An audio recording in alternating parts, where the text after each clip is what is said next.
don't relax. I'll get your ass extinct. Drop 5 on the damn mink. I'll beat the lamb in the Jeep.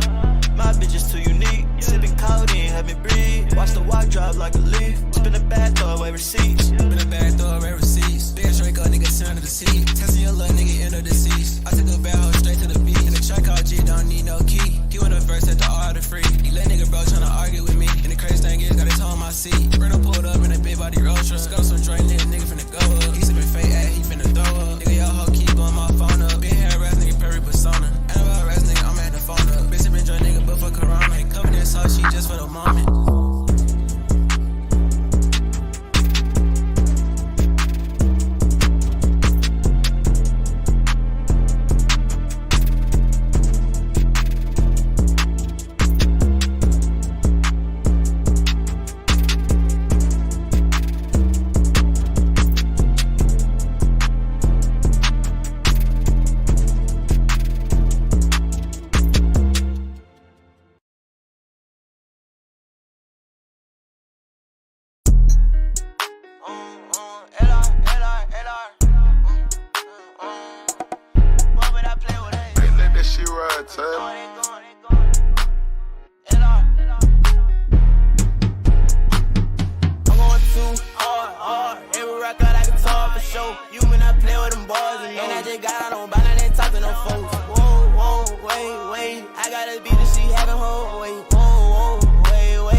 First gun.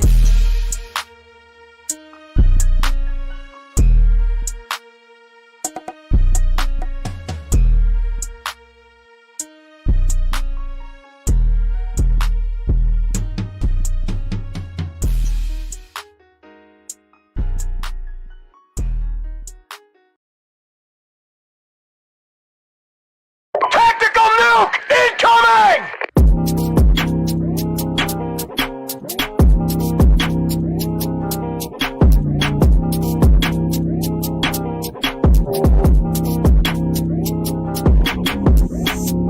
Good, Sue.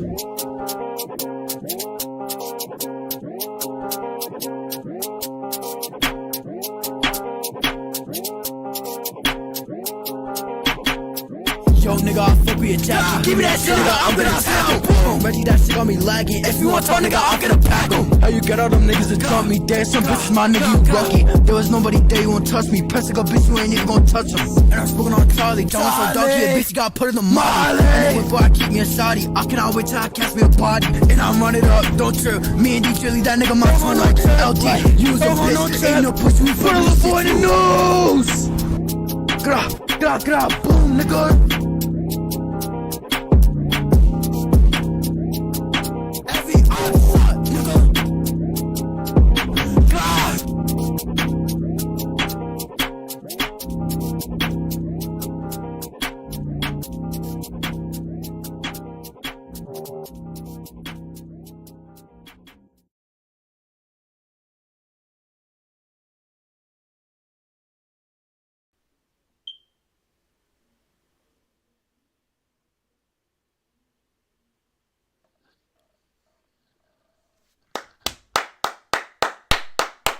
Chat. Man, we getting straight into this motherfucker today, boy. No cap. Chat. Cheers. You already know what we on today.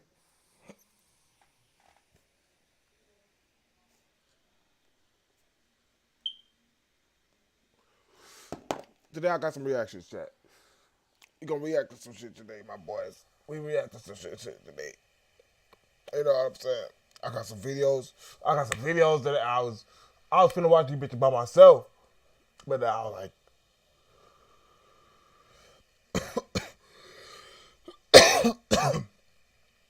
like, let me watch these bitches with the chat, motherfucker. You know what I'm saying? So now we here. You know what I'm saying? We getting scared today. You know what I'm saying? We're not playing around today. We cooler today. But hold on. This is the first video I wanted to watch. Where is it at?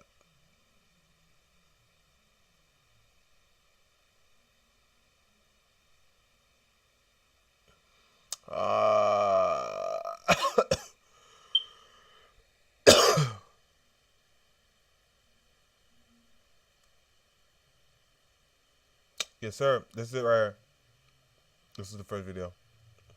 America. I wanted to make $1 million before I turned 30, and it turns out that was the easiest one to make. After that, We are in the most expensive city in America, New York City. We just checked out a room here that was $10,000 Asking New Yorkers, a night. hold How do on. these people Asking afford New this? Yorkers how to Today, make a we're gonna find out meal. by going up to New Yorkers and asking them, what do y'all do for a living? What kind of stuff do you guys do in New York? What was your name right here? Ship right here. What? Really? You own ships?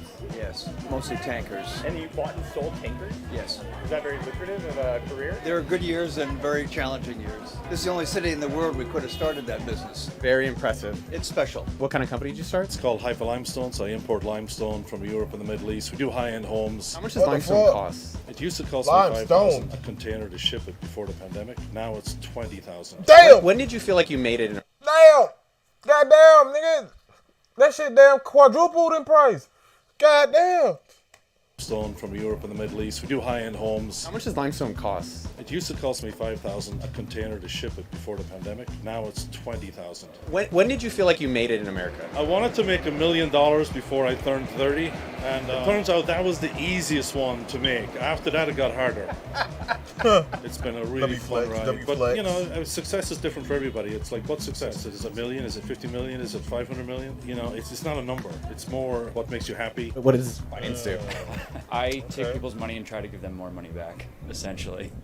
What do people make in that career? Hundreds of thousands. So if someone was just starting out, what would you recommend? Work hard, keep grinding. What was it like for you? A lot of hours, kissing ass, and gotta make a name for yourself. We're selling farmland at auction. We sell in 40 different states. We sell quite a bit of land in Texas. Love Texas. Texas is a great state. Is that a lucrative career, selling farmland? It's a good career. Excellent career. What kind of work are you in? I head up operations for North Farmland America selling. for That sounds like a a English lucrative brand. We business. design and manufacture kitchenware products. Really? Which kind of product? The brand's called Joseph Joseph. Anything chopping boards. Joseph, they have like the super famous cutting boards? Yeah, the multi, like lots of colours. How'd you end up getting in that work? I've been with the brand like 10 years. Started off in customer service. From customer service to like running all of North America? Yes. How'd you do that? Through hard work, I was able to move up 3 different departments, and yes, and now I've head it up. If someone was starting in their career, what would you recommend for them? Hard work, getting in, making sure you don't mind putting in the extra hours. Bro, I thought it'd be easy to... this is one thing that it don't matter who the fuck it is. Nigga, the one thing they say, if they're rich, nigga, hard work. Nigga, you gotta work hard. Nigga, if you not working hard, you not going nowhere, bro. So that's why I don't know if I can become, I don't know if I can be a millionaire, bro, because I'm not gonna lie, nigga, I'm lazy, nigga. You know what I'm saying? I like to do the bare minimum, nigga. You know what I'm saying? I'm not gonna lie. Nigga, look, I'm sitting here, I'm reacting to YouTube content off a MacBook, streaming that bitch to my, you know what I'm saying? Like, I got the cool, like, I got a setup going on, like, you know what I'm saying? Like, y'all niggas, y'all see me, I see you. You know what I'm saying? But, you know what I'm saying? Like, this shit, I don't know. I just don't know if I'm cut out to do all that extra work. Like, not everybody built to be a millionaire. That's one thing I learned. No cap. No kids out. For a English brand, we design and manufacture kitchenware products. And yes, so Shut up, bitch. Started off in customer service. From customer service to like running all of North America. Yes. How'd you do that? Through hard work, I was able to move up 3 different departments, and yes, and I've head it up. If someone was starting in their career, what would you recommend for them? Hard work, getting in, making sure you don't mind putting in the extra hours. We thought it'd be easy to get some advice from the rich and wealthy that live in New York City. Sir, do you have a few minutes? Not right now. No, not those things. Nigga, I mean, you gotta remember, bro. They're rich, bro. Like, they just don't have time to spare, bro. Like, they're busy. They got shit to do, bro. But the more we tried to approach them, the more we got rejected. But the people we met who weren't part of the super rich had some of the most inspiring stories. How much is your rent here? So I pay $1,200. Literally right down here. It's small. It's like 70 square feet. Like Damn. super small. 70 square feet. Yeah. I didn't want to pay too much, but I wanted to like live the New York experience. So like start out like small and then work your way up. And what do you do for work? Business development. And what do y'all do in New York? I'm in horticulture. What is horticulture? Gardening. I work at a baseball stadium, so I do all the grounds outside the stadium. You do like the grass, like the Mets or the Yankees? That's City Field. What do horticulturists make? Not enough. 6 figures? No. 75. What kind of work do you? That's it? He gets $75K to lay down all that goddamn greenery and shit?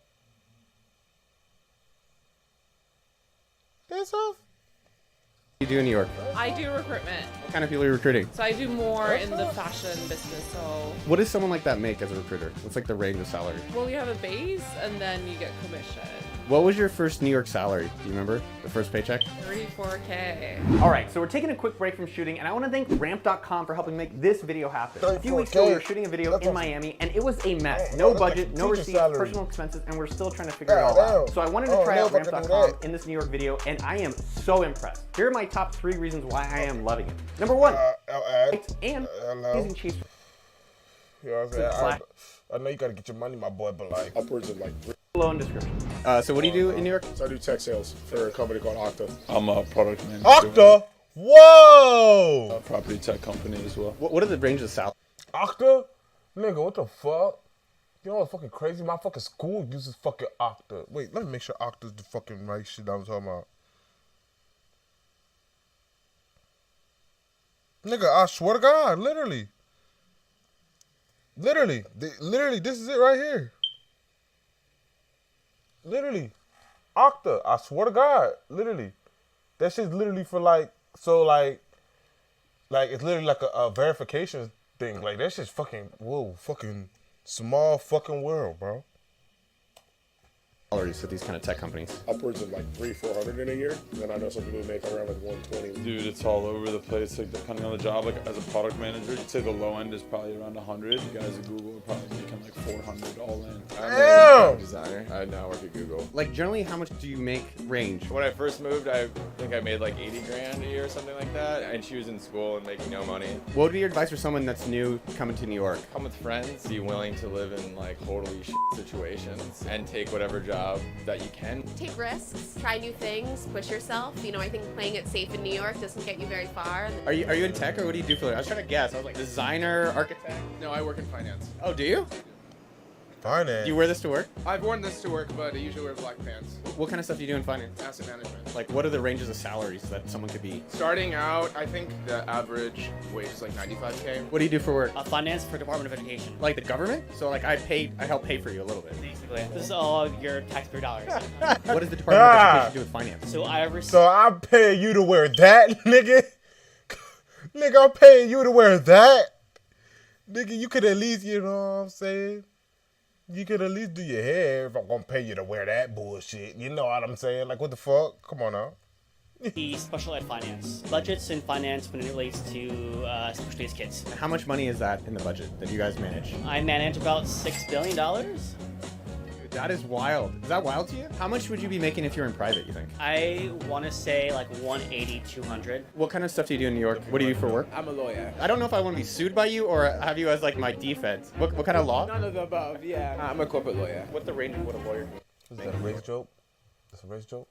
I think you see 50,000 to maybe 100,000. But if you're in the corporate space, you probably make 6 figures. What do you do in New York? I'm a composer. That is so cool. What do you compose? I compose music for TV. Is there anything that we've heard or? There was the opening sequence on Shameless, a TV show. Shameless. What's a top composer make? Like I have no idea. Man, let me tell you, man. It was just one man. Look, man, Shameless. Brings back good memories. I used to have this one beautiful, beautiful lady. She used to put on Shameless while we used to. I miss her.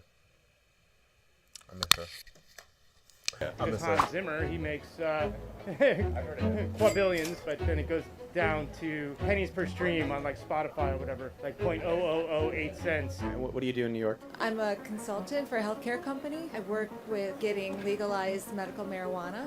Yes, ma'am. How did you get into that career? Former client in the pharmaceutical industry sought me out. I worked for CBS Television for 21 years, running their health division. What's the salary of someone like this? Is someone aspired to be a consultant? It's an IPO, so pay isn't great, but there's the equity when it goes public. What kind of work are you in? I work in finance, but there's opportunities in every industry. How do you think you made it? Just hard work. You like to work, you come to New York. How much work is hard work? I'm a workaholic, but I think in any field, like whether you're a lawyer, a banker, New York City is a place, it's a magnet for people who like to work hard. Do you love what you do? I love what I do, yeah. That was great. Thank you guys so much. That makes a lot of sense. What's been different That makes a lot of sense. and interesting about the story That makes a lot that of we're not sense. expecting This is that just because someone's totally dressed New York, well man. doesn't mean they're rich. But there definitely indicates more than that. And there's also a lot of people who are very wealthy that don't dress well. Kind of made me think about how we judge each other. Definitely a lot of interesting people in New York. And I think one of the common themes from the variety of people that we got to chat with. I've always realized that, bro. Like, I ain't gonna lie, me, I'm broke. I'm not gonna say I'm broke, cause I got some money, but like I'm broke compared to most niggas. Like, but I still like to wear the best clothes. Like, I like to wear the best clothes. Like, I'm a victim of that. Like, I could say like, in a way, like I'm kind of trapped in the matrix like that. Like, I fuck with it. Like, I just like designer clothes, bro. That shit just look cool. It just look nice, dog. Like, come on now. Fuck. Today was that all of them really said you just got to keep going. Ladies and gentlemen, if you love this video, you are going to love this video right up here where we go talk to supercar owners and find out what they do for a living. Make sure you're... Hey, we're going to watch that supercar one next time, but I got another video that I had to watch, and I need to get through them. Because if I don't remember to watch them, I'm going to lose it. So, okay, here it goes. The Central Intelligence Agency has been a core part of the United States' defense. Okay, the thumbnail kind of scared me. I was like, what the fuck? I was kind of scared to watch it. Against foreign and domestic enemies for decades. However, it has attracted plenty of criticism for its methods and motives over the years. Declassified documents have only fueled this criticism, revealing all manner of unethical or illegal conduct hidden in the CIA's closet. Many of the declassified secrets are more absurd than creepy. Wacky plots and absurd technology like bird spy drones, catfish spy drones, dragonfly spy drones, a lot of animal spy drones, come to think of it, are among the stranger revelations from declassified archives. However, some of these documents reveal far more gruesome secrets. Plans for political assassinations, mind control, torture, and even inciting international wars reveal that the CIA has gotten up to far more than the public ever suspected. Today, we look at some of the darkest secrets of the CIA that were exposed thanks to declassified documents. If you enjoy videos like this, don't forget to like and subscribe to support us and keep updated on future content.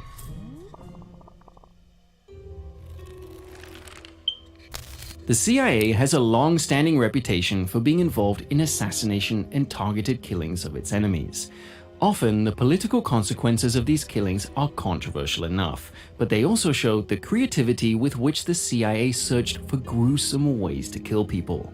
In 2007, a collection of documents nicknamed the Family Jewels were declassified.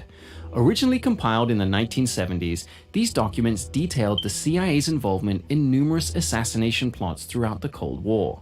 Although some details had trickled out in previous decades, the 2007 declassification finally gave a full picture. The former dictator of Cuba, Fidel Castro, might have been the single most targeted person by the CIA. These documents revealed how, over the years, this nigga was in BO1. This is the nigga that was trying to kill Castro. BO1. Plate. The CIA came up with countless plots to kill him in ever more elaborate ways. One plan was to lace a box of Castro's favorite brand of cigars with a powerful toxin. This plan was implemented, but although the cigars were delivered to an agent, it's not known what happened to them. Here's hoping no one else tried to smoke them. In another plot, the CIA reached out to the boss of the Chicago mob, Sam Giancana. Well, what if he got now? Well, he probably could smell that shit. He was probably like, nigga, it's like something don't right, something like right. Not smoking these, not smoking these. Who had operations Man, get me nuke cigars, not smoking these ones. in Cuba. Giancana worked with the CIA and suggested introducing poison pills to Castro's food, but after several unsuccessful attempts, the plan was abandoned. Yo, nigga, you suck. How do you put three? Nigga, how the fuck do you put 3 poison pills in 3 different plates? Nigga, 1 in 1 plate, 1 in 1 plate, 1 in 1 plate. Nigga, how do you not break it up? Nigga, how do you not get it in his system at least once? Like, how do you not, like, bro? Giancana worked with the CIA and suggested introducing poison pills to Castro's food, but after several unsuccessful attempts, the Nigga!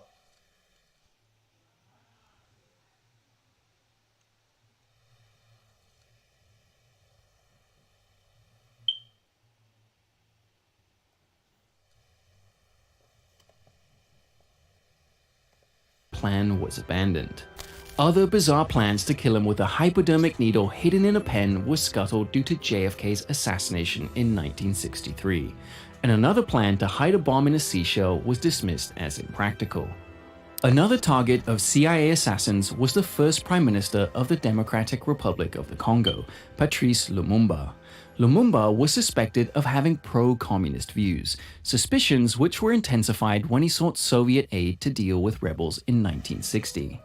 Documents show that the CIA suggested several plans to kill Lumumba, including poisoning his toothbrush, although none of these plans were known to be implemented. Later allegations from former CIA operatives claim that the CIA was involved in his eventual deposition and execution by rival Congolese groups, but concrete evidence for these claims are yet to be found. Perhaps the most bizarre yet gruesome assassination method suggested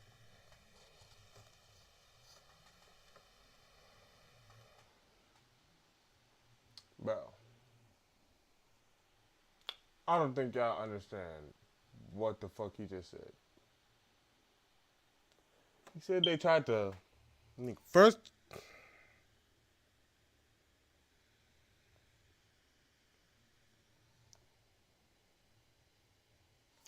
Mind you, none of them worked. None of this shit I'm about to say worked. None of this worked. They tried to, bro. I forgot what the first thing was. I'm not gonna lie, I forgot what the first thing was. But they tried to put pills in his food. That shit didn't work. Oh, they tried to, that's what it was. They tried to lace his cigars. 1, didn't work. 2, put poison pills in his food. Didn't work. 3, they tried to put, they came up with the idea of saying, put a bomb in a seashell. They said that was ludicrous. 4, now this nigga talk about, so now he talk about he wants to. By rival Congolese groups, but concrete evidence for these claims from show that the CIA was suspected of having pro-communist views, suspicions which were intensified. First Prime Minister of the 1963 attempts, the plan was abandoned. Other bizarre plans to kill him with a hypodermic needle hidden in a pen were scuttled due to JFK's assassination in 1963, and another plan to hide a bomb in a seashell was dismissed as impractical. Another target of CIA assassins was the first Prime Minister of the Democratic Republic of the Congo, Patrice Lumumba. Lumumba was suspected of having pro-communist views, suspicions which were intensified when he sought Soviet aid to deal with rebels in 1960. Documents show that the CIA suggested several plans to kill Lumumba, including poisoning his toothbrush, although none of these plans were known to be implemented. Later allegations from former CIA operatives claim that the CIA was involved in his eventual deposition and execution by rival Congolese groups, but concrete evidence for these claims are yet to be found. Perhaps the most bizarre yet gruesome assassination method suggested by the CIA was an artificial lightning weapon. This odd weapon was hypothesized in a document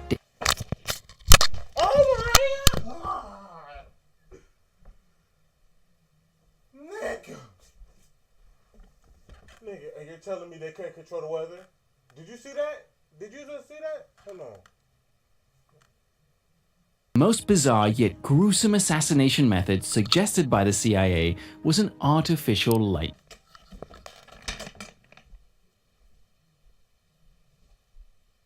Oh my God. Nigga.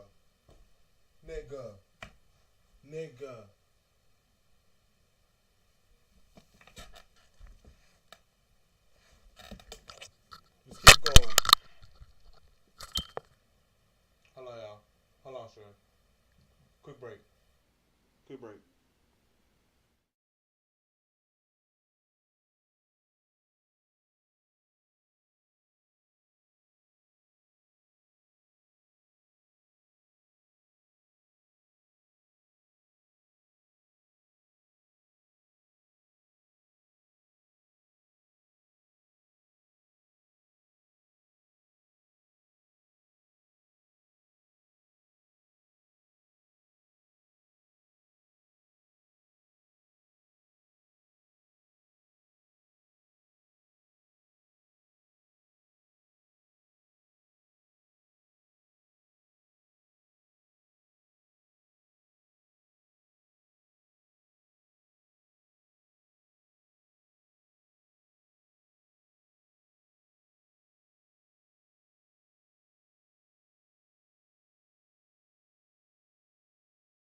my dude just came in clutch with some bullshit. Oh, yes, sir. What that man? Wow. Oh, yeah. And you know I'm good at. Oh, yeah.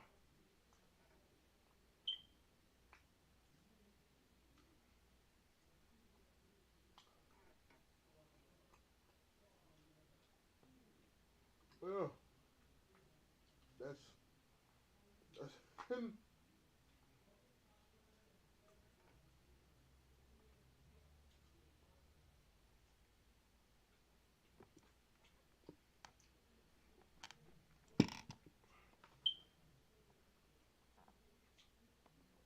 Yep. Let's get back to the video. Weapon. This odd weapon was hypothesized in a document dating from the 1960s from an anonymous meteorologist. The plan was to use long, thin wires suspended from a plane or a rocket that would fly into storms and conduct the electrical charge via the wires towards targets of interest. This could be an individual, equipment, or infrastructure. The documents mention the ability of lightning to burn holes in fuel tanks and damage the propellers of aircraft, but it also indicates that such a weapon would allow the CIA to assassinate targets without leaving any evidence of their involvement. The ludicrous plan was never implemented.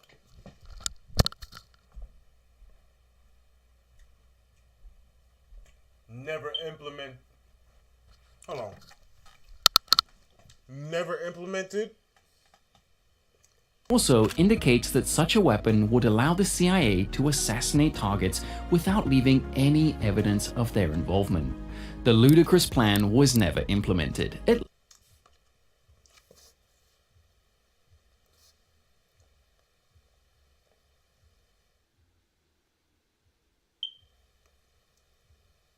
Well, why are you lying? Why are you lying? Why are you lying? Why they lying? They know damn what. At least to our knowledge, but it shows the lengths the CIA went to in order to find new ways to kill people. MK Ultra is one of the most infamous and terrifying CIA projects that only came to light years after events had taken place. In 1974, New York Times journalist Seymour Hersh published claims that the CIA had been running non-consensual drug experiments on American citizens. This prompted President Gerald Ford to launch a commission to investigate these claims. The Rockefeller Commission, named for its head Vice President Nelson Rockefeller, and later a Senate committee now known as the Church Committee, uncovered piles of dirty laundry buried by the CIA. But worst of all was MK Ultra. MK Ultra was the code name for CIA research into mind control techniques that took place throughout the 1950s and 1960s. After the Second World War, the CIA became convinced that the Soviets had developed a method of mind control. With the Cold War well underway, the CIA insisted that they had to develop their own mind control program to match the alleged Soviet version. To this end, the CIA tapped the chemist Sidney Gottlieb to lead a project to develop mind control methods. Gottlieb was given immense resources and minimal oversight in his quest to develop these techniques.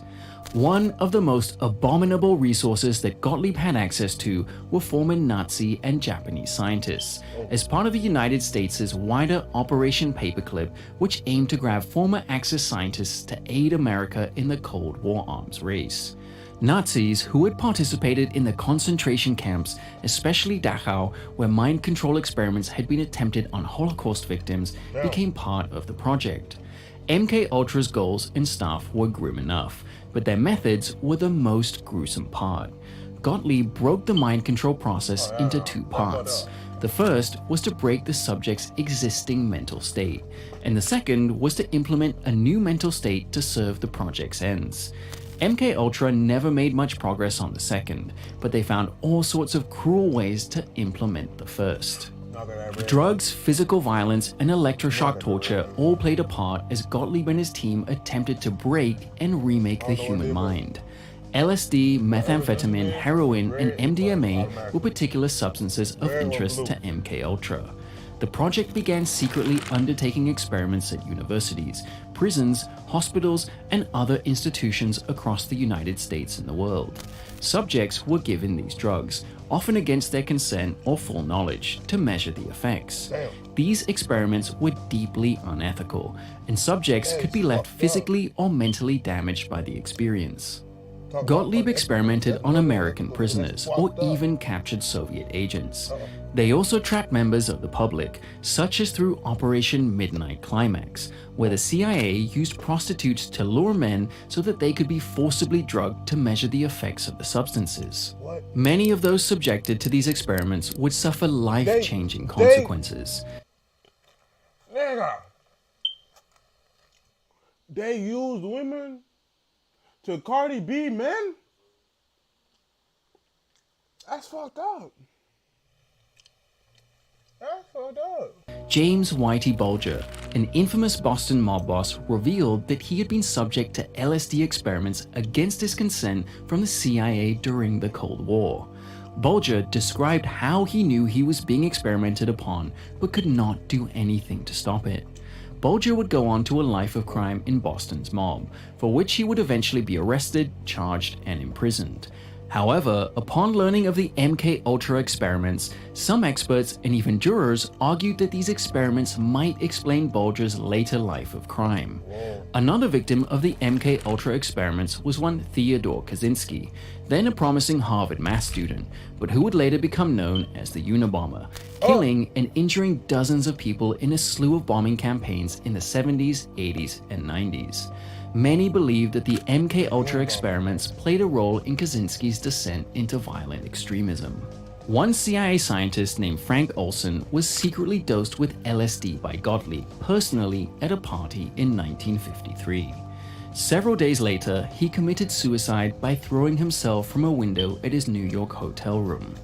Family and colleagues reported that Olson had been acting oddly since the party, and the unusual circumstances of his death has led many to argue that he was killed in order to keep MKUltra a secret. Others argue that Olson had knowledge of other CIA secrets, and this had been a test run of MKUltra to see if it could be used to get Olson to confess what he knew before he was eliminated. We may never know the truth, but in 1976, the CIA did reach a wrongful death settlement with Olson's family, acknowledging that they played some role in his death. MKUltra came to an end in the early 1970s. A lack of results and changing leadership in the CIA meant that the project fizzled out. Before he left, Gottlieb attempted to destroy many of the records relating to the project, and indeed, he succeeded in destroying thousands of records. It was only because of other records scattered across CIA archives that the Rockefeller Commission and the Church Committee could learn about the crimes committed by the project. However, Gottlieb never faced any consequences for his actions, and to this day, no one involved with MKUltra was ever held accountable for their actions. In the wake of the 9/11 terrorist attacks, the CIA played a key role in the war on terror against extremist threats to the United States and its allies. Intelligence gathering was an essential aspect of this role, but there was much concern over how the CIA went about this. A report released in 2004 under the Bush administration and re-released with fewer redactions during the Obama administration detailed a long list of abuses towards prisoners in CIA captivity. The CIA employed illegal torture techniques, which it dubbed enhanced interrogation techniques, to extract confessions and evidence, especially from Al-Qaeda prisoners. Whether one believes these methods were justified or not is one matter, but there is no denying that these methods were gruesome, and it's no wonder that the CIA was reluctant to have them exposed. Waterboarding was by far the most talked about revelation from this report. Waterboarding involves restraining a captive, covering their mouth with a rag, and then pouring water over them. This makes the captive feel like they are drowning. Waterboarding can be fatal, but usually the goal is to induce terror and bring people somewhat close to blacking out from oxygen deprivation. Bruh, let me tell y'all something.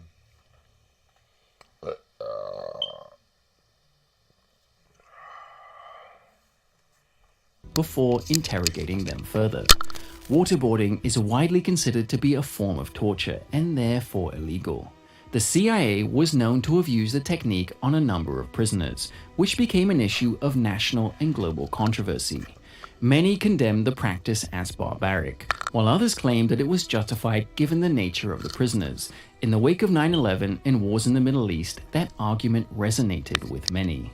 Waterboarding was merely one of many unethical methods used by CIA agents. Prisoners were threatened with firearms and power tools and told that these tools would be used on them unless they gave up information. This method was aided by mock executions of fellow prisoners. Someone, usually another CIA agent, would be dressed up as a prisoner and covered with a hood. The actual prisoner would be inside a room and then hear a gunshot outside. They would be taken outside to see the fake prisoner lying in a fake pool of blood, as if they had just been executed, threatening the actual prisoner with the same fate if they didn't comply. Other known methods were sleep deprivation and leaving prisoners in freezing cold rooms to break down their mental resistance. The report also mentioned psychological torture techniques, such as threatening to kill a prisoner's family members, which were especially employed by CIA agents operating in the Middle East. On one occasion, a CIA interrogator was recorded telling a prisoner, "We could get your mother in here." Another warned a prisoner that, "We're going to kill your children." These revelations caused a significant backlash domestically and internationally. Barack Obama made the reports a central argument for his promise to close the Guantanamo Bay Detention Center, where many of these abuses had taken place, although he never went through with the plan to shut it down. Much like other exposed CIA abuses, no one has ever faced legal consequences for the actions in the published documents, and it's unlikely that anyone ever will. In 1992, the John F. Kennedy Assassination Records Collection Act saw the declassification of thousands of records from the JFK administration. However, it took several years for public attention to settle on a series of documents, among these which detailed Operation Northwoods. This project would soon become one of the CIA's most infamous plans. Operation Northwoods was a multi-department proposal involving the CIA and the Joint Chiefs of Staff, which was put before President Kennedy in 1962. Its goal was to place the United States in the apparent position of suffering defensible grievances against Cuba that could be used as a justification for war. Castro's communist Cuba was a point of contention for the US, who feared a communist nation so close to its borders. Operation Northwoods called for CIA operatives to take the lead in staging false flag attacks on American and Cuban citizens in order to frame the Cuban government and create a pretext for war. These included bombings, assassinations, and sabotage against civilian populations. As part of the proposal, the US would sink Cuban refugee ships attempting to reach Florida and blame it on Castro. They also suggested launching a campaign of terrorist attacks targeting Cuban refugee communities. Nah, that's fucked up. That's fucked up. That is fucked to the up. These niggas was bombing their refugee boats and blaming it on Castro. That's fucked. Across the US. The US base at Guantanamo Bay was a particular area of interest.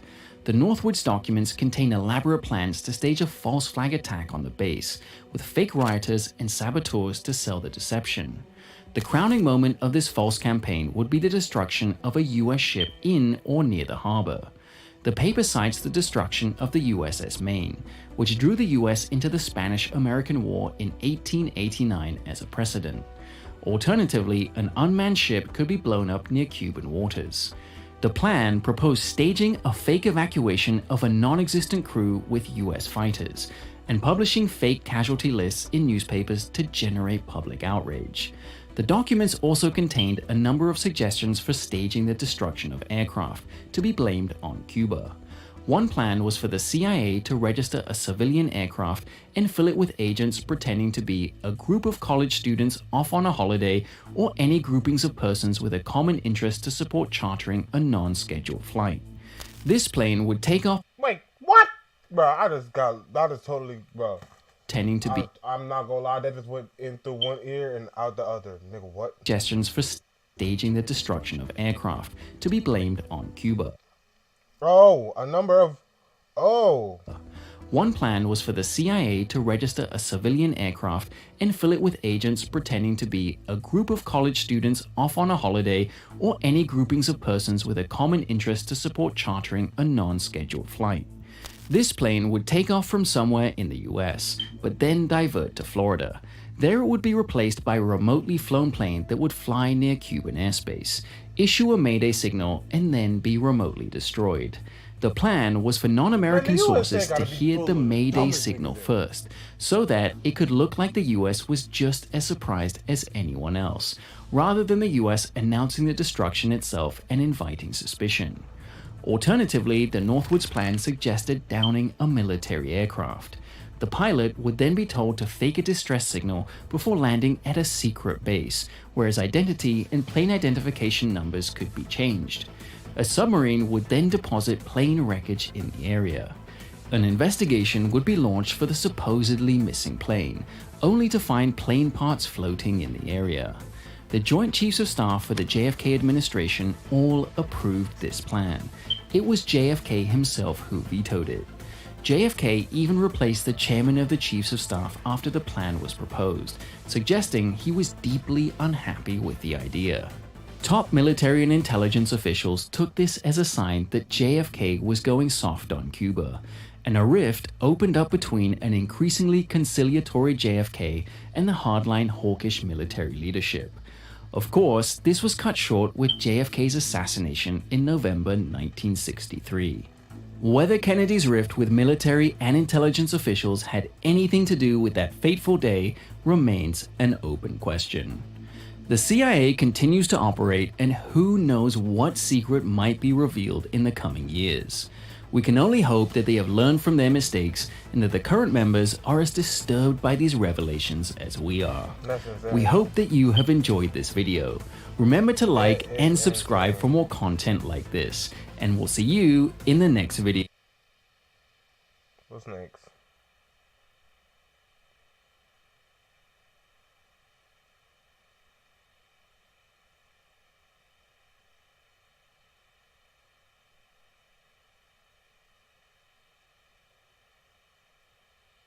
Hey, what these is right here? Hey, what these is? I like how these look right here. I like how these look right here.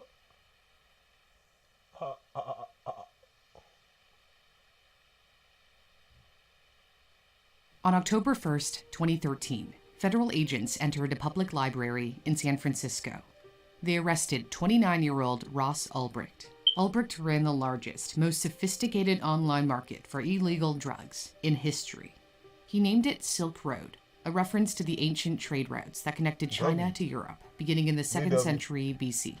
Ulbricht hoped to create his own modern-day marketplace, except his would sell hardcore drugs and other illegal goods.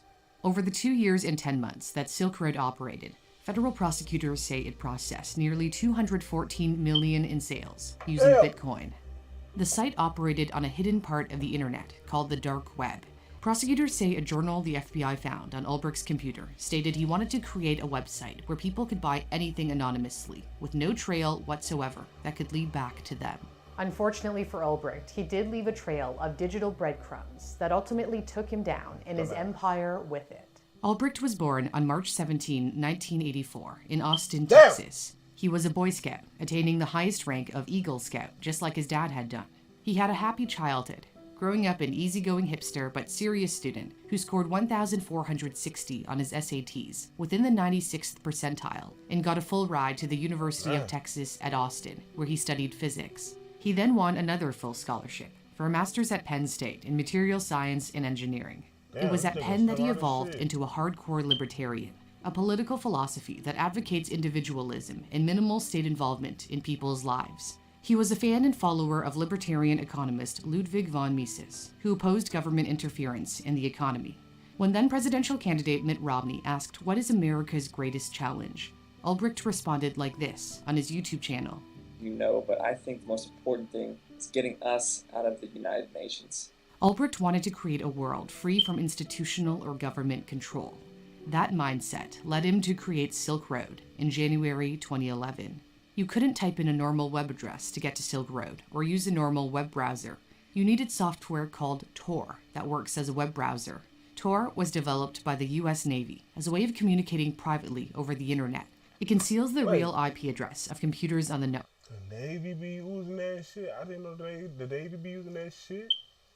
Well, if the Navy be using that shit, of course the fucking government can trace that shit back, nigga. The fuck? To hide the identity of the user, and it can't be traced by the government. Silk Road's address used a bunch of random numbers and letters that ended with .onion. Ulbricht made the site by teaching himself how to code. When he needed more help, he reached out on a Bitcoin community forum, writing, "I'm looking for the best and brightest IT pro in the Bitcoin community to be the lead developer in a venture-backed Bitcoin startup company. Anyone interested was to contact him via his email, rossulbricht@gmail.com. Making his email public would later come back to haunt him. He also got coding help from a buddy of his from undergrad, Richard Bates. Ulbricht had no choice but to eventually tell his friend what he was up to. He also told his girlfriend, Julia V. One day, he showed her the psychedelic mushrooms he was growing and selling as a starter product on his new website. Silk Road would eventually be a marketplace for all kinds of drugs: weed, cocaine, LSD, ecstasy, heroin. This fit Ulbricht's libertarian mindset. He believed that whatever someone decided to put in their body was their choice and no one else's, least of all the government's. Ulbricht also believed everyone had the right to self-defense when guns started appearing on Silk Road. However, he realized he didn't need the controversy and soon took weapons off the site.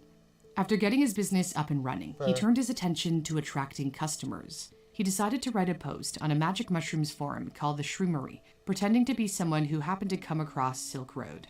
He used the username Altoid, posting, "I'm thinking of buying off it, but wanted to see if anyone here had heard of it and could recommend it." He included a link with instructions on how to access Silk Road. He did the same on a Bitcoin community forum about buying and selling heroin, describing Silk Road as an anonymous Amazon.com. It wasn't long before buyers showed up. To limit scams, there was a rating system for sellers similar to Amazon reviews. If a seller sold bad drugs and got a poor rating, it would hurt their sales. The drugs arrived by mail with fake return addresses. They'd be slipped inside CD and DVD cases. Some sellers got even more creative and put them in little ripples of cardboard. The packages had printed mailing labels rather than handwritten ones to look like they came from a legitimate business. Ironically, that backfired. The printed labels actually attracted the suspicion of authorities. In the summer of 2011, Department of Homeland Security agent Jared Duryagian learned of a small, neat package with a printed address going through Chicago's O'Hare International Airport. It contained a single pink pill of ecstasy, which was also suspicious because usually they shipped in bulk. Soon, 2 or 3 packages began arriving, then 50, then up to 1,000 a day. Many came from the Netherlands, which is a notorious source of drugs. Agent Duryagian visited an address where one of the packages was to be delivered, chatted with the roommate of the buyer, who said the drugs came from a site called Silk Road. Duryagian had never heard of Silk Road before. He did some digging online and came across an article written by Gawker journalist Adrian Chen in June 2011. Chen wrote, "Making small talk with your pot dealer sucks. Buying cocaine can get you shot. What if you could buy and sell drugs online, like books or light bulbs? Now you can. Welcome to Silk Road." The article attracted 3 million views and put Silk Road on the map. Not only did Silk Road soon attract the attention of thousands of drug dealers and buyers, but also politicians like Senator Chuck Schumer, who called for the site to be shut down. The US government was concerned, but not only about drug sales. As Nick Bilton detailed in his book, American Kingpin, Homeland Security agent Duryagian feared that a terrorist organization could enter the country and then buy something from Silk Road to harm Americans. He convinced the U.S. Attorney's Office in Chicago to take on the case. As Silk Road came into the spotlight, Ulbricht's college friend Richard, who helped him with programming, said he urged him to shut it down. Ulbricht and his girlfriend Julia broke up soon after the launch of Silk Road. She said one of the reasons was because of the insane pressure she felt to keep his secret. Ulbricht lied to her and Richard, telling them he had sold the business to someone else and no longer had anything to do with it. He moved to Australia for a while and lived with his sister in Sydney. Around this time, he was contacted through the site by a person going by the name Variety Jones. Variety Jones became his right-hand man and someone Ulbricht described as a real mentor. Neither knew the other's true identity. Variety Jones pointed out the gaping holes in security on Silk Road. Ulbricht decided to encrypt all the files on his computer. This is the actual laptop he used to run Silk Road. He put in a kill switch that would automatically shut down his device by pressing a predetermined key in case authorities rushed in at the last minute. He also prepared an escape plan if needed, including destroy laptop, hard drive, find a place to live on Craigslist for cash with a new identity. Variety Jones came up with Ulbricht's infamous pseudonym on Silk Road, Dread Pirate Roberts, a reference to the fearsome captains from the film The Princess Bride, who passed the name on to a chosen successor. In the same way, Ulbricht hoped to one day pass on the name Dread Pirate Roberts to someone who might succeed him. Variety Jones got him to see how big Silk Road could grow to be. Ulbricht wrote in a personal journal disclosed by prosecutors, Silk Road is going to become a phenomenon, and at least one person will tell me about it, unknowing that I was its creator. In 2 short years, Silk Road grew to more than 100,000 users, with sales of nearly 214 million, including 13.2 million in commissions for Silk Road, according to prosecutors. The feds were left scratching their heads as they still had no clue who was the mastermind behind Silk Road. Who was this Dread Pirate Roberts? Who was the captain of the ship? It became somewhat of a competition amongst the various government agencies to be the one to identify Dread Pirate Roberts.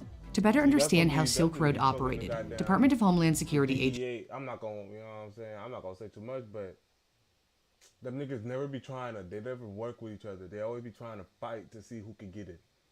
Who can get it? Who can get it? Who's the best? Who? The FBI too. FBI too. Dread Pirate Roberts. To better understand how Silk Road operated, Department of Homeland Security agent Duryegian posed as a buyer and made 52 undercover purchases. He also seized thousands of packages, linked certain sales back to their source, and arrested several people. His biggest get came when he tracked down a Dread Pirate Roberts employee, a moderator on Silk Road's user forums, going by the name Cirrus. He forced her to hand over her account, and then he pretended to be her. Duryegian, posing as Cirrus, got assignments directly from Dread Pirate Roberts. He wasn't the only federal agent chatting with the Silk Road boss. DEA agent Carl Force was part of a task force in Baltimore that was also investigating. Force used the username Knob and posed as a drug dealer originally from the Dominican Republic who smuggled millions of dollars worth of cocaine and heroin into the US every year. He was on friendly terms with Dread Pirate Roberts, who had no idea he was speaking with a DEA agent, an agent who, in a twist in the tale, turned out to be corrupt. Force convinced Dread Pirate Roberts to pay him $50,000 in Bitcoin by claiming he had insider information from a government employee. When Force reported the conversation to the DEA, he claimed he never received any payment, when in fact, he funneled the Bitcoin into a personal account. And believe it or not, a second agent who worked on the same Baltimore task force was also stealing. Secret Service agent Sean Bridges. You see how these niggas is corrupt? Yo, Eddie, bro. Yo, Eddie. Bro, Eddie, bro. Chill, bro. We here reacting to some random shit, bro. Bro, we watching how... Bro, this is a video about how, goddamn, this nigga, bro. Bro, Eddie, bro. Chill, bro. Chill. Good video, bro. This is a good video right here, bro. We chilling. Bro, I'm finna hop on the game, bro. I'm finna get scared. You might as well keep watching till I get scared. When Silk Road customer support rep Curtis Clark Green was arrested at his home with a kilo of coke, Bridges used Green's admin access to steal 20,000 Bitcoin from other user accounts. Dread Pirate Roberts thought Green to be responsible for the theft. He wanted to rough him up and got egged on by his mentor, Variety Jones. Dread Pirate Roberts knew Green's real identity because as a condition for being on Silk Road's payroll, staff had to hand over their government ID. Dread Pirate Roberts turned to Knob, aka DEA agent Carl Force, to beat up Green. Knob agreed. However, Dread Pirate Roberts then changed his mind and messaged, "Can you change the order to execute rather than torture?" Dread Pirate Roberts said he had, quote, never killed a man or had one killed before, but it is the right move in this case. He didn't want to risk Green giving up information to the authorities, as he knew he had been arrested when he searched him up online. Knob agreed to do the job for $80,000 in Bitcoin. Ulbricht later received photos of a dead Green, except he wasn't really dead. Agent Watching on 4 YouTube or staged Twitch, Green's 'cause you death, know I'm complete streaming with on photos both. of him on the Same floor, time. covered in Campbell's Chicken and Stars Fujishi. soup. The Dread Pirate Roberts is said to have ordered hits on 5 others whom he felt threatened by. Silk Road had been prey for blackmailers and extortionists. However, there was no proof that anyone was ever killed. Ulbricht was never charged with murder for hire.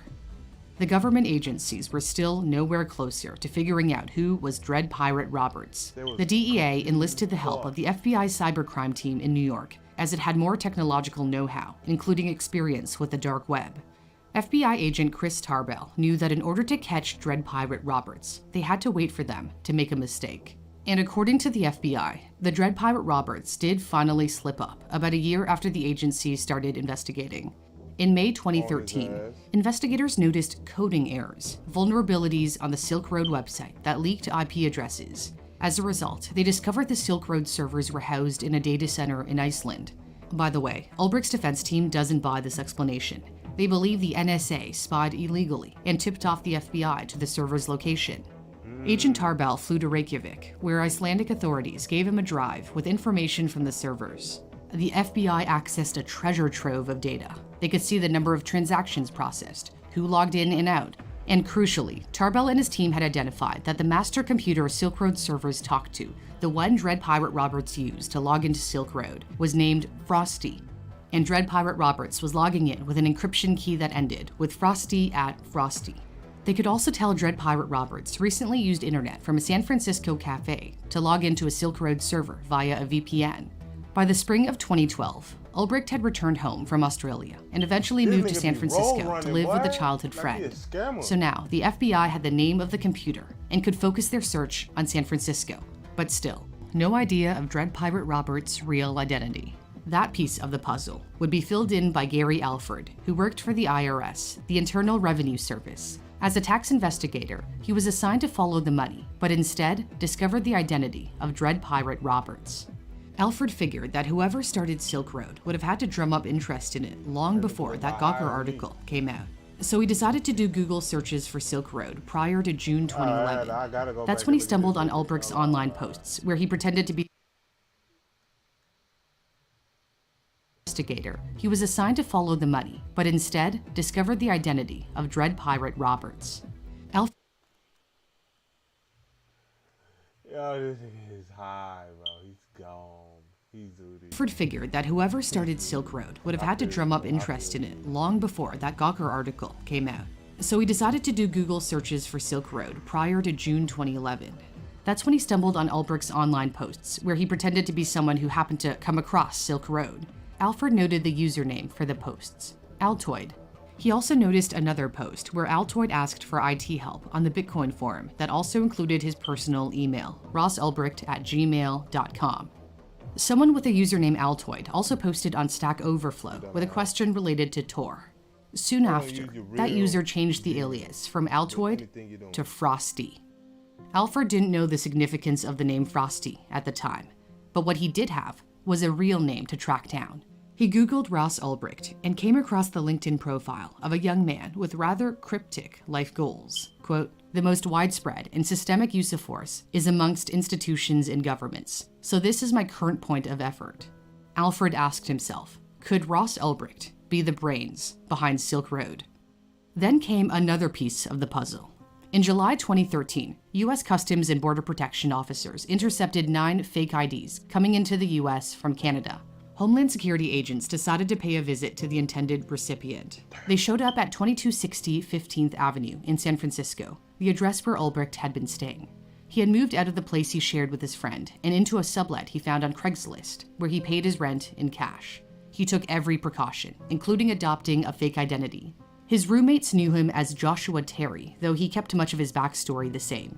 He said he was from Texas, worked in IT, which is why he was always on his computer, and had recently returned home from Australia, which made not having a cell phone less suspicious.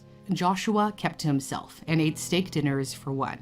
When the agents questioned Ulbricht, they observed that he became visibly nervous. He didn't admit to purchasing the fake IDs, let alone that he bought them so he could rent additional servers to deal with Silk Road's growth, as well as security issues. Prosecutors later claimed he prepared for a life on the run, including seeking citizenship on the island of Dominica.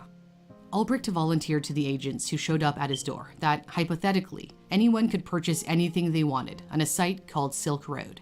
The agents had never heard of Silk Road and were apparently unaware of any federal investigations, but they did document the incident. So when IRS agent Gary Alford ran another search on Ulbricht, he found that Homeland Security file on the fake IDs. So they got him, and they didn't even know it was him, because they didn't even know that shit was fucking going on. They didn't even know they didn't even know that investigation. They were like, shit, fucking Silk Road. What the fuck is wrong with this fucking kid? Fucking Silk Road. They didn't even know what the fuck the kid was talking about. Which cemented his belief that they had the right guy. The pieces of the puzzle finally came together when Alford got on the phone with the other agencies to see what they all had. Alford mentioned the username Frosty that he had found on a forum. That floored FBI agent Tarbell, who knew Frosty to be the name of the computer Dread Pirate Roberts used. Bingo. They knew Ross Ulbricht was Dread Pirate Roberts. In their pursuit of evidence, federal agents followed him everywhere. They also had a subpoena from Gmail and noticed that whenever Dread Pirate Roberts logged into Silk Road, Ulbricht was also signed into his Google account. And whenever Dread Pirate Roberts logged out, Ulbricht also logged out of his Google account. Damn. But they knew this wouldn't be enough to nail him. They needed concrete evidence. They had to catch Ulbricht while his laptop was open and he was logged in on Silk Road as Dread Pirate Roberts. An unlocked computer was also necessary so agents could access his files. This would be difficult to pull off. Authorities knew their best bet was to catch him off guard and arrest him in a public place. Homeland Security agent Jared Duryegian was still pretending to be Silk Road staff member Cirrus and continued to maintain contact with Dread Pirate Roberts. This communication was crucial to the plan they hatched. On October 1st, 2013, at 3:08 p.m. local time, Duryegian saw Dread Pirate Roberts log on. Ulbricht was sitting in the science fiction section of the San Francisco Public Library's Glen Park branch. Duryegian started up a conversation with Dread Pirate Roberts while posing as Cirrus. Hi, are you there? Hey, how are you doing? I'm okay. You? Good. Can you check out one of the flagged messages for me? The flagged messages were in the main administrative section that only Dread Pirate Roberts could access. Dread Pirate Roberts responded, Sure, let me log in. Okay. You did Bitcoin exchange before you started working for me, right? Dread Pirate Roberts asked this for security reasons because only the real Cirrus would know the answer. Luckily for authorities, the real Cirrus had told them how to answer the security question. Agent Duryegian hoped he recalled correctly when he typed, yes, but just for a little bit. It was a nerve-wracking moment. Not any more than that? No. I stopped because of reporting requirements. Damn regulators, eh? Okay, which post? Duryegian knew Ulbricht was now looking at an admin screen. He gave the signal to the other agents positioned in the library to make a move. A commotion soon broke out near Ulbricht. A woman yelled, you, as the man next to her appeared like he was about to punch her. When Ulbricht turned around to see the fight, an agent swooped in and grabbed his open laptop. At that point, Ulbricht, quote, lunges towards the laptop, and another agent. Oh shit. I done restarted the whole damn video. Hold on, y'all. I gotta get back where I was.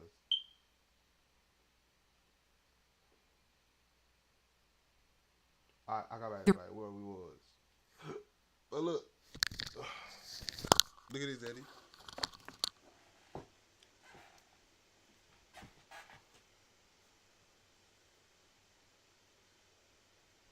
You know I got him on me.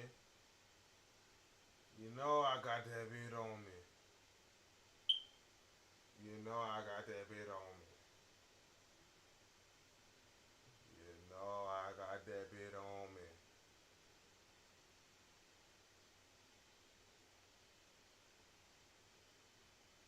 Yes, sir. That be tough. Let me know, sir. Let me know, sir. Nigga on God.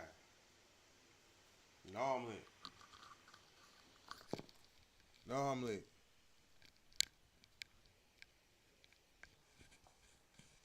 But yeah. Let's keep it going. Uh-oh. Uh-oh.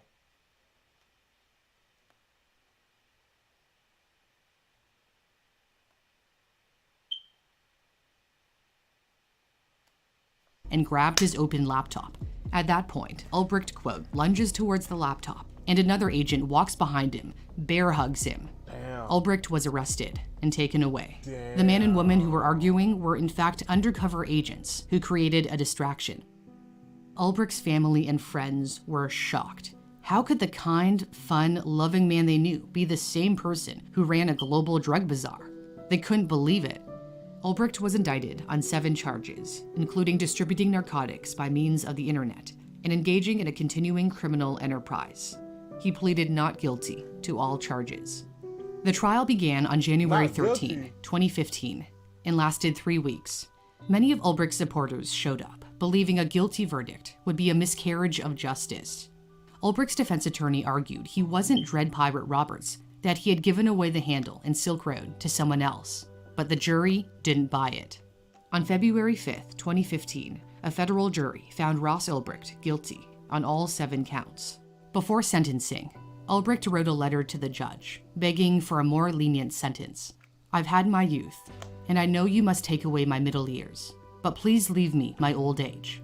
Please leave a small light at the end of the tunnel, an excuse to stay healthy, an excuse to dream of better days ahead, and a chance to redeem myself in the free world before I meet my maker.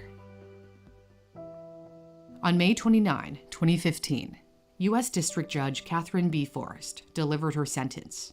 You were the captain of the ship as the Dread Pirate Roberts, and you made your own laws, and you enforced those laws in the manner that you saw fit. So it wasn't a world without restriction. It wasn't a world of ultimate freedom. It was a world of laws that you created. They were your laws. It is fictional to think of Silk Road as some place of freedom. No drug dealer from the Bronx selling meth or heroin or crack has ever made these kinds of arguments to the court. It is a privileged argument. It is an argument from one of privilege. You are no better a person than any other drug dealer, and your education does not give you a special place of privilege in our criminal justice system. It makes it less explicable why you did what you did. There is no reason to make a choice between these 2 people that I see that are on display. The Ulbricht who is the leader of the criminal enterprise, and the Ulbricht who is... Bro, why she think she all philosophical and all above him and all fire? Like, bitch, shut the fuck up. Like, we get the point. Like, calm down. Like, bitch, who are known you? And loved. Like, who are you? Like, come on. What is clear is that people are very, very complex, and you are one of them. They are made up of many different qualities and many characteristics, with no one quality defining them. And there is good in you, Mr. Ulbricht, I have no doubt, but there is also bad. And what you did in connection with Silk Road was terribly destructive to our social fabric. Mr. Ulbricht, it is my judgment, delivered here, now, on behalf of our country, that on counts 2 and 4, you were sentenced to a period of life imprisonment to run concurrently. On count 5, you were sentenced to 5 years imprisonment to run concurrently. On count 6, you were sentenced to 15 years imprisonment, also concurrent. And for money laundering in count 7, you were sentenced to 20 years, also concurrent. In the federal system, there is no parole, and you shall serve your life in prison. Damn, she threw the motherfucker. This was far beyond what the prosecution had even asked for. Ulbricht had hoped Silk Road would become such a success that he would be famous. According to a journal entry read by the prosecutor to the jury, Ulbricht wrote, I imagine that someday I may have a story written about my life, and it would be good to have a detailed account of it. His dream came true, but perhaps not in the way he had imagined. The FBI later identified Ulbricht's mentor, Variety Jones, as Roger Thomas Clark, a Canadian arrested in Thailand in 2015. In 2020, Clark pled guilty in a Manhattan court to conspiring to distribute massive quantities of narcotics. As for the 2 corrupt officers investigating Silk Road, former DEA agent Carl Force was sentenced to 6.5 years in prison for extortion, money laundering, and obstruction of justice. Former Secret Service agent Sean Bridges was sentenced to nearly 6 years in prison on charges of money laundering and obstruction of justice. He was later sentenced to an additional 2 years for another theft of Bitcoin from the US government. Thanks for watching. For Newsthink, I'm Cindy Palm.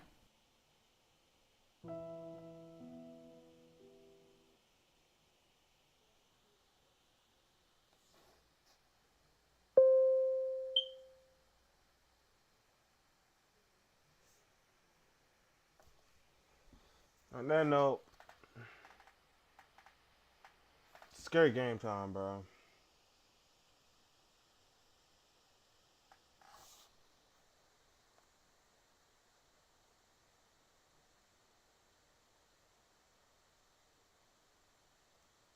I'm gonna get the shit scared out of me. I don't know why I do this to myself, but you know I'm gonna do it.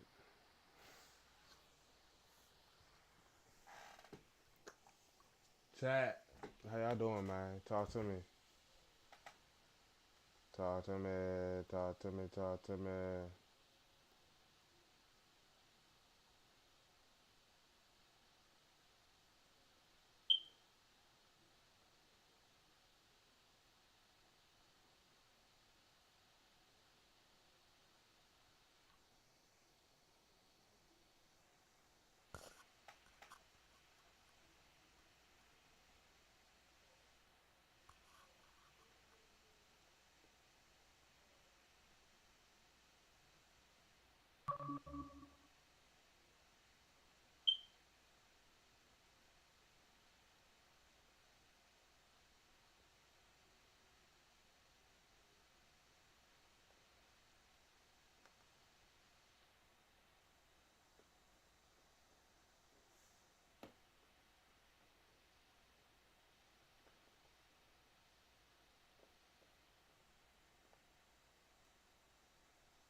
All right.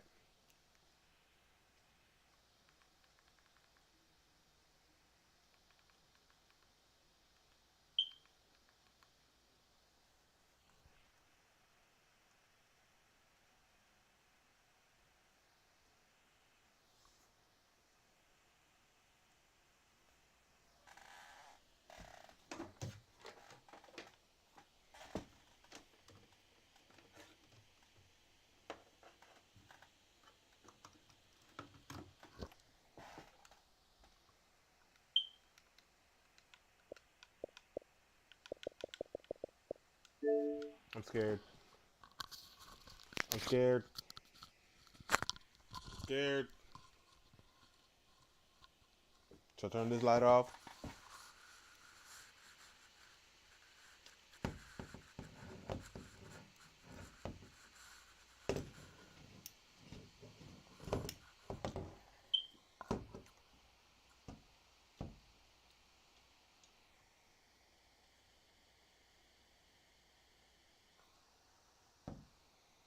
Hello, chat. Hello.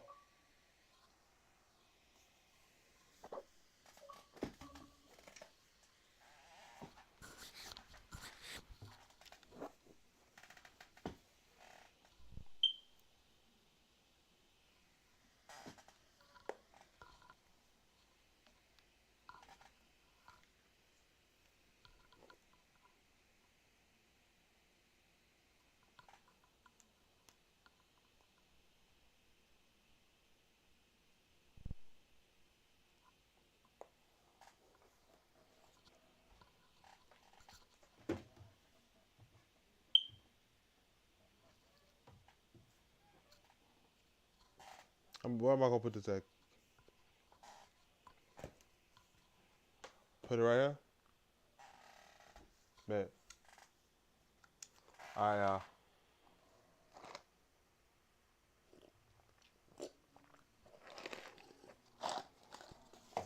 God.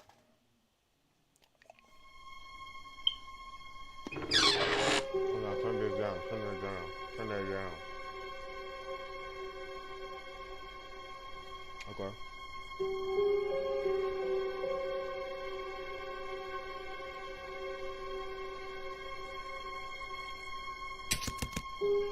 Oh my God, that shit just scared the shit out of me.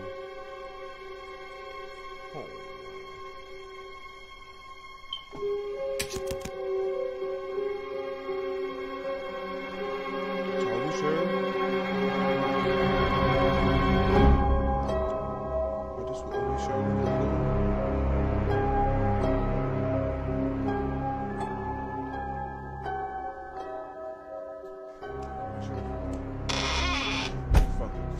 fuck it. Just fuck it. Just go. Fuck it. Just go. Fuck it. Just go. Fuck it. Just go. Fuck it. Just go. Fuck it. Just go. Fuck it. Just go.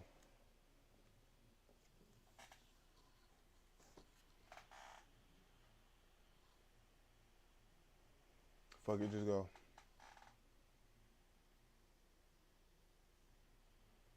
Come on, hurry up and fucking load.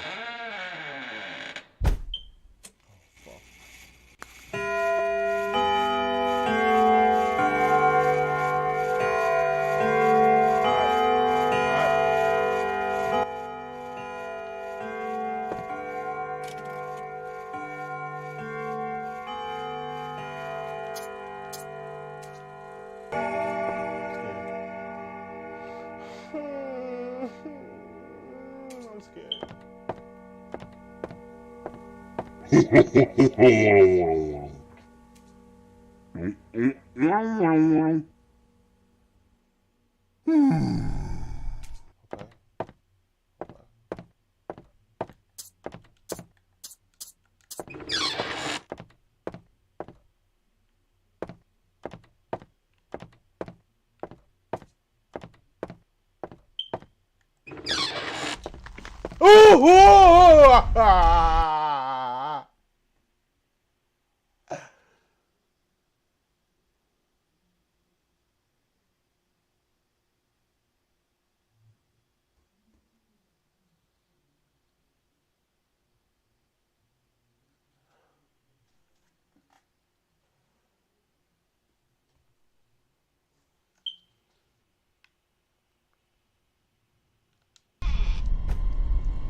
Where the fuck is she?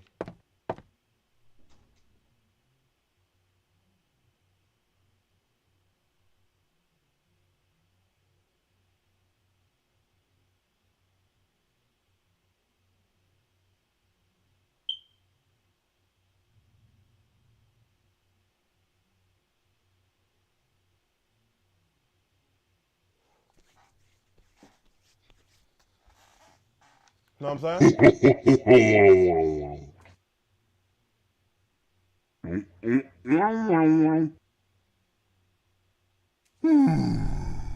he a bitch.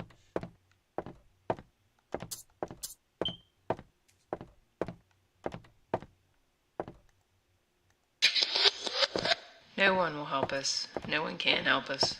This house had a basement in it. We made a place for Emily down there. My husband hid the entrance so that no one can ever find it.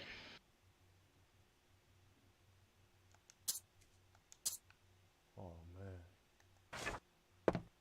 This bitch is fucked.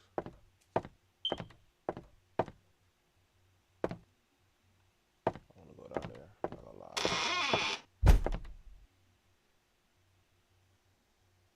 Why the fuck they just close the door on me? What the fuck?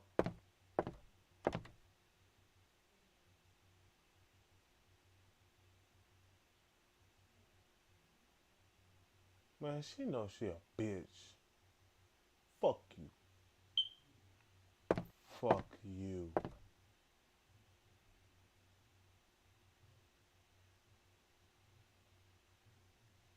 Oh. I know what you are. I know what that little skank is. She's one of them. She's one of them.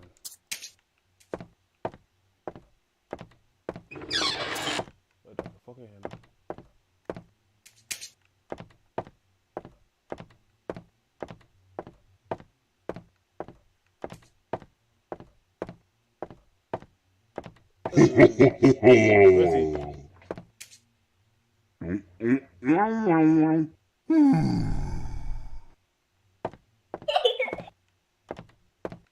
Where's she at?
Bro.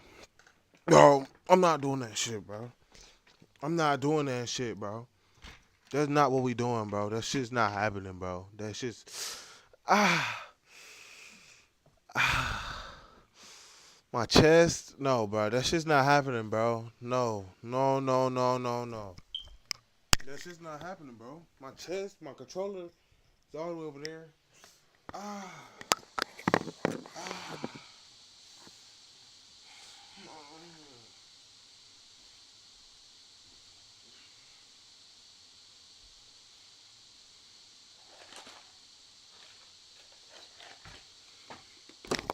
No, bro. No.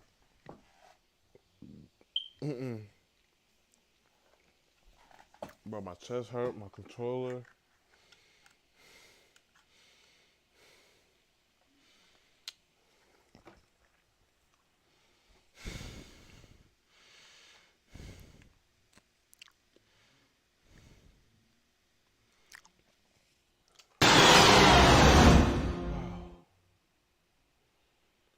Oh, my chest.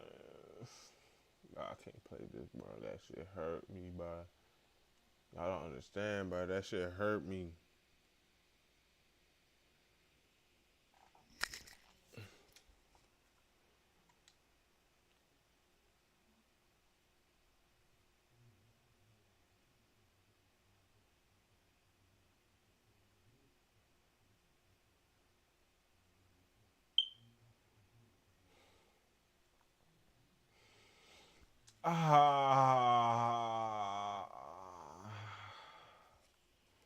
Bro, no, bro. I can't play this, bro. That shit gonna kill me. This shit's gonna kill me, chat. This shit's literally gonna kill me.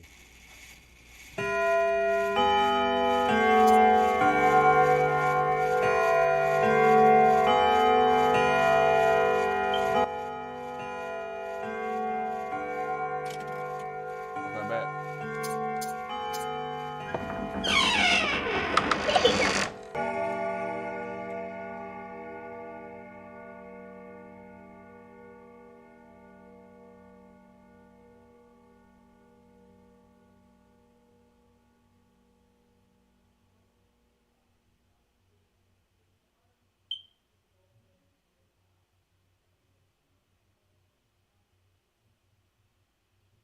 Fuck you.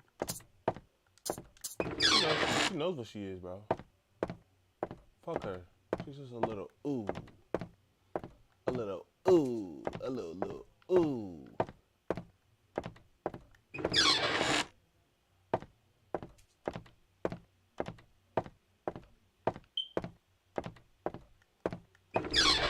Oh shit, that bitch get me every time.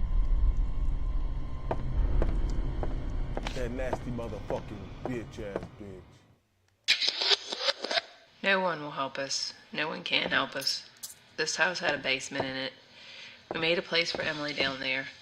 My husband hid the entrance so that no one could ever find it. Shit, she bust through that motherfucker. Let's go down there.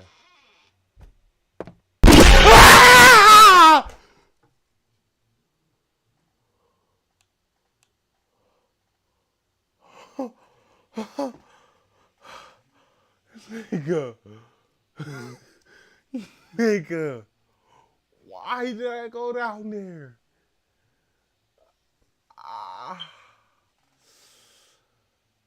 Oh, why did I go down there? Why didn't nobody tell me not to go down there? Bro.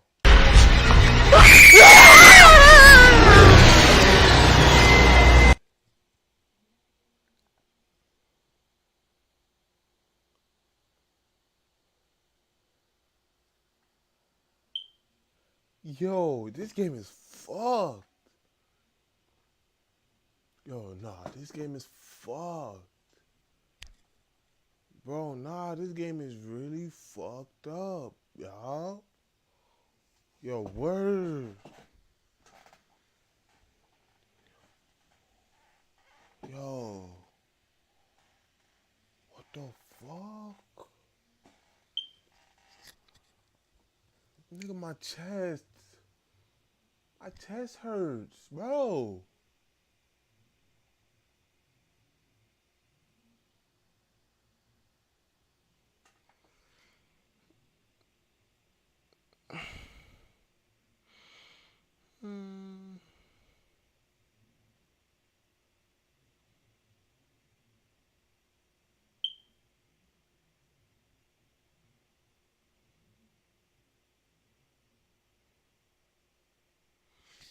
Bro.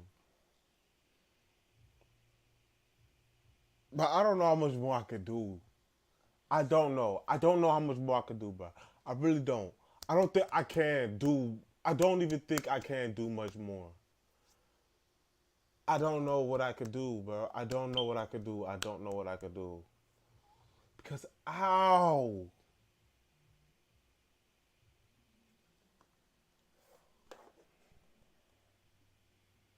Nah, bro.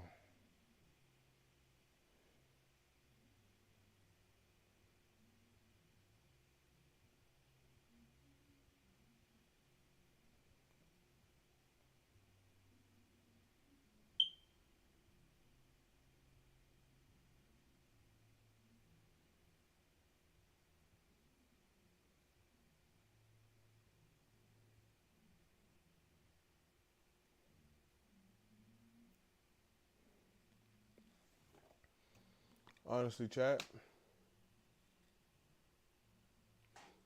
Last round, bro. If I die, bro, I die. That's just the end, bro. If I die, I just die, bro. That's just the end of that, bro. I just can't keep playing this, bro. I just can't. I cannot. I can't. That shit hurt me. It hurts me, bro. It hurts me when I die. When they scare me, when they jump scare and that shit hurts me. It hurts.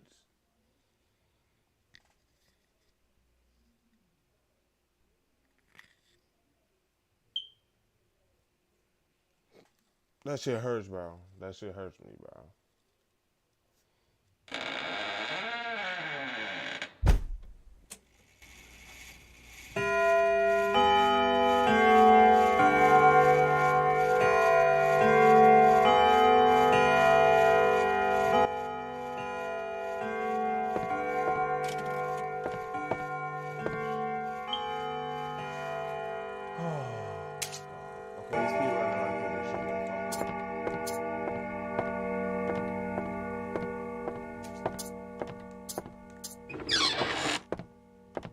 Straight in here. We're gonna open up this. Ooh, we're gonna get right back out. We're gonna go, okay. We're gonna go ahead and play the little goddamn.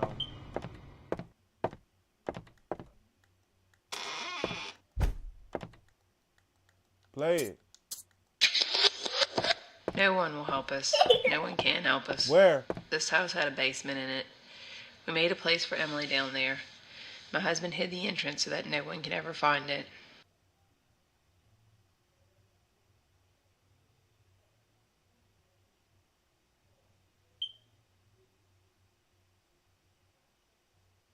This little motherfucking brat ass, bitch ass. Ooh.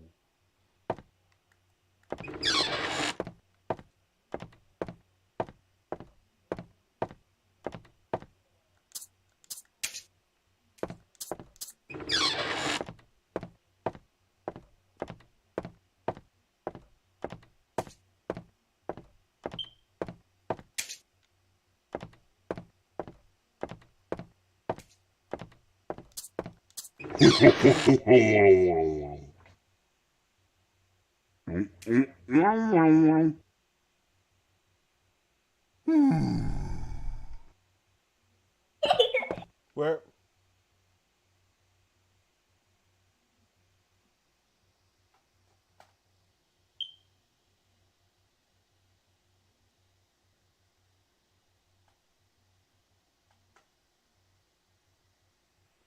scared as fuck.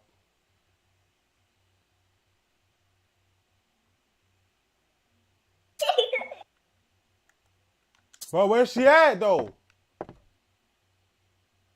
Boy, she almost caught my ass.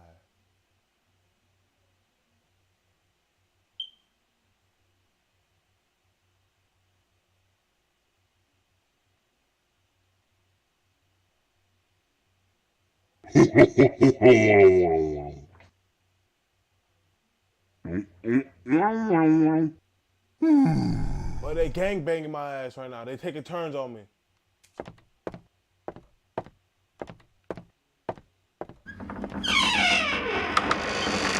Why did that shit just open up for me? Nice and slow and easy like that.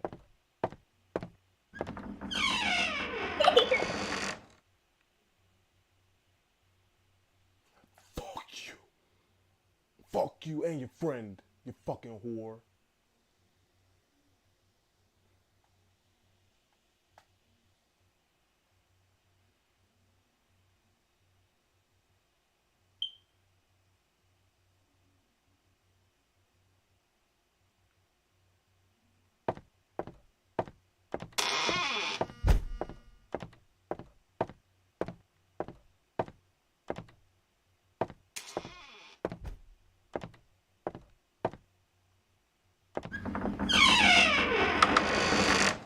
They want to kill me. That's tough. That's tough, babes.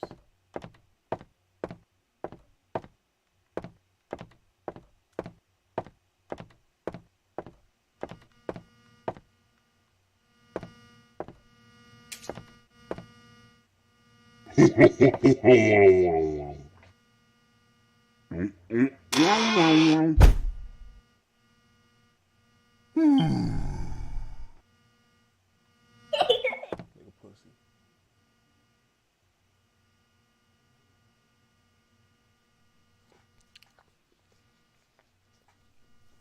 But I really can't do nothing. Like, I'm really stuck.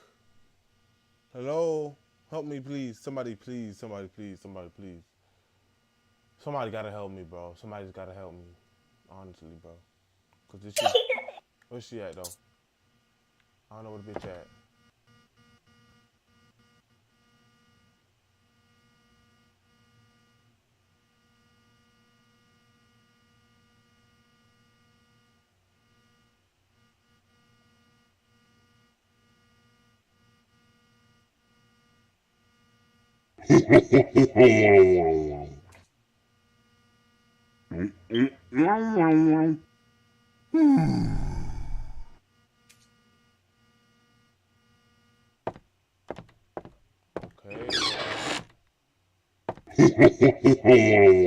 But I was finna get to moving too, boy.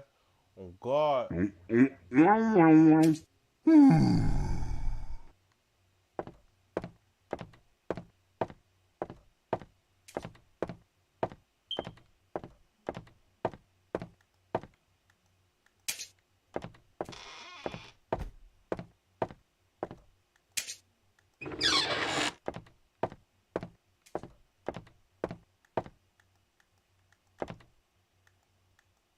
Hey, yo, fuck them for ordering this mug. Boy, shit. Hey, excuse me, add him up. What did she say? Don't run from Chester. Well, I know that means run from his bitch ass.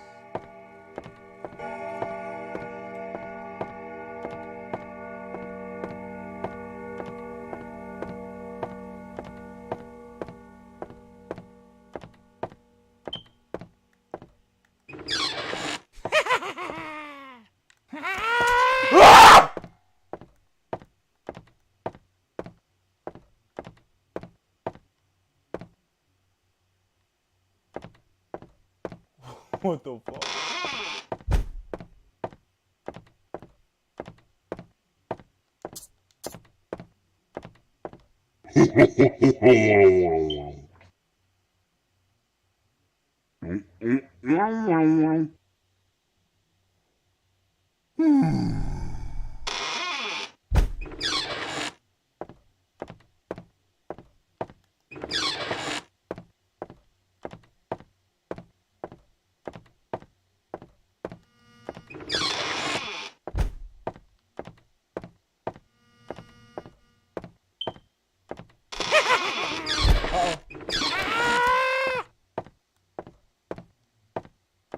Where's that? Be trying.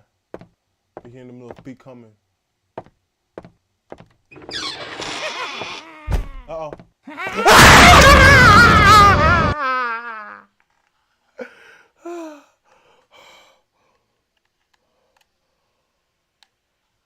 Oh. Bro, bro. Out of all places, bro. Out of all fucking places, bro. But I'm not playing this no more, guys. I'm not playing this no more. I think I'm done. I'm just done. I'm done, bro.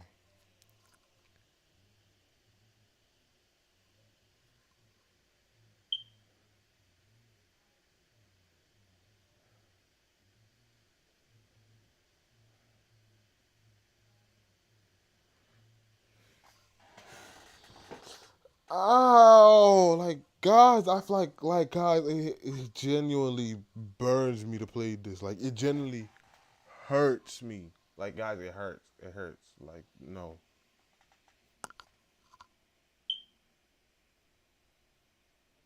That shit's not right. That shit's not fucking right.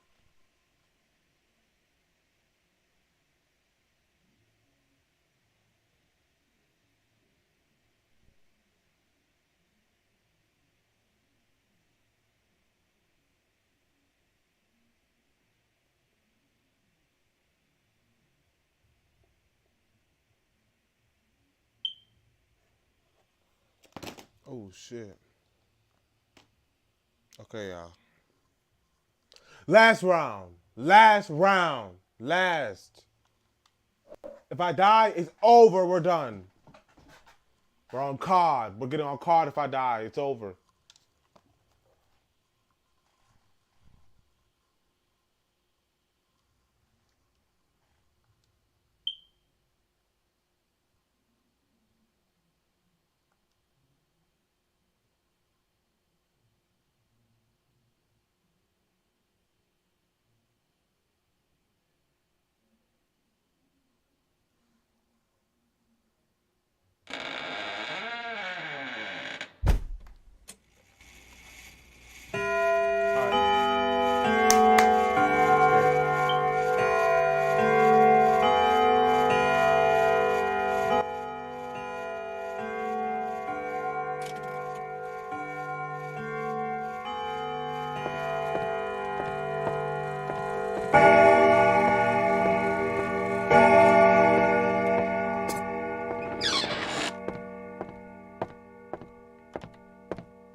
Man, what the fuck?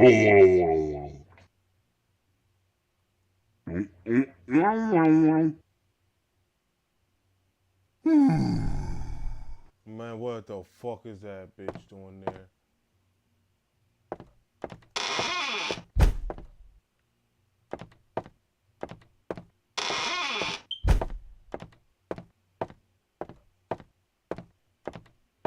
And that bitch got that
But chat, bro, I don't know.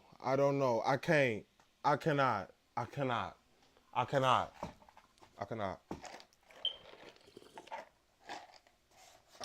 Tap my chest, bro.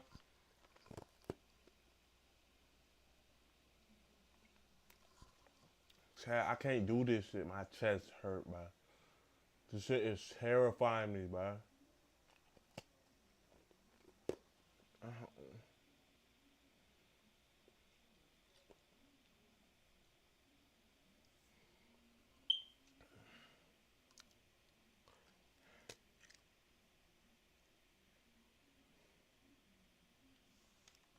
I got one more in me, bro. I got one more in me, for real, for real. One more. This is my last one. I got one last one in me. After this, bro, I can't go no more. After this, I really can't go no more, bro.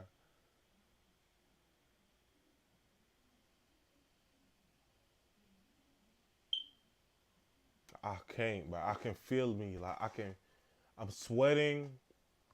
My heart is going crazy. My chest is tight. I feel like I'm about to pass out nowhere. This shit is not good. This is not good for you. This shit cannot be good for you. Like, this cannot be good for you. Like, it hurts to play. If it hurts to play, I know this shit's not good for you. Fuck it.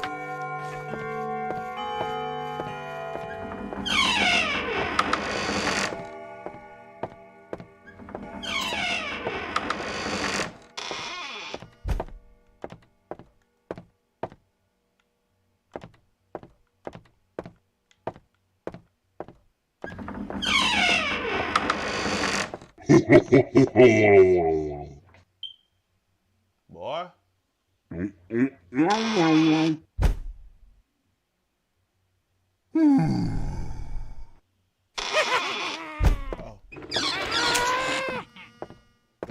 Go on, bitch ass.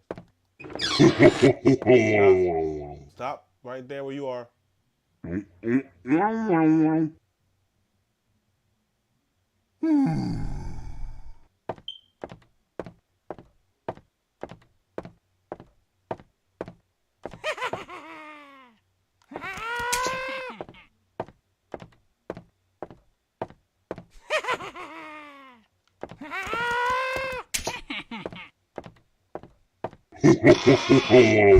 That nigga think he funny as fuck. He just think he funny as hell. Fuck you, fucking clown. You think you fucking shit.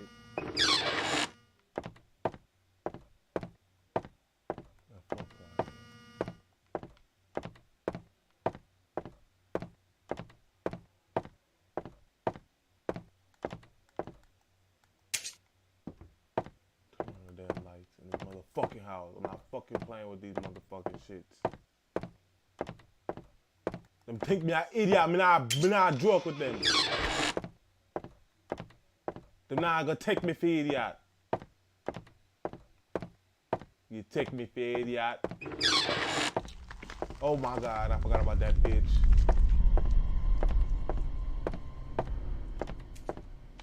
Oh my god, go play that tape. I forgot about the tape.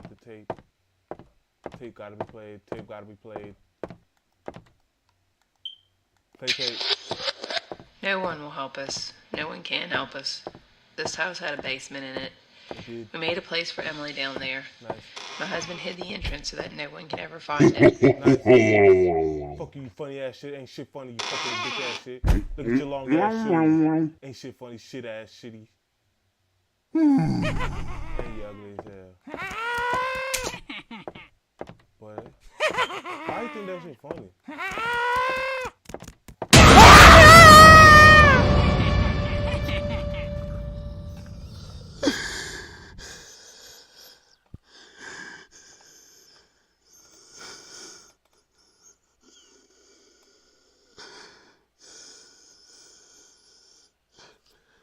I'm done. I'm done. I'm done. I'm done. I'm done. I'm done. I'm not playing this shit no more. I'm done. I'm done. Capiche? Capiche? Capash. I'm done. I'm done. I'm done. I'm done. I'm done, bro. I'm done. I'm done. I'm done. Like, I'm done. Like, I'm done.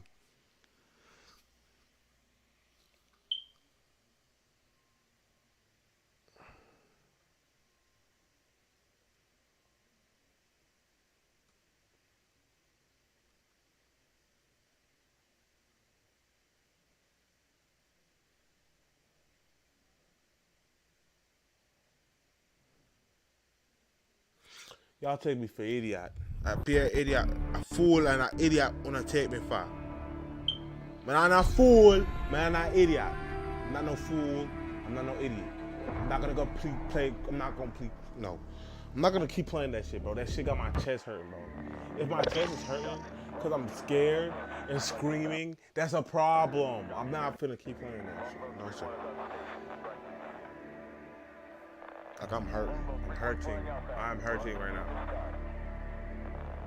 I'm hurting. I'm hurting. Chat, I'm hurting. Why am I gonna play a game that's hurting me? Make that make sense to me. The game is causing me actual harm. Why am I gonna compete? Like, why am I gonna keep playing it? Make that make sense to me. Make it make sense. It don't, right? It don't. So I'm not gonna keep playing it. Chat, I'm hurting. Like, no. No, bro. No. No, chat, no. No, chat, no. No, chat, no.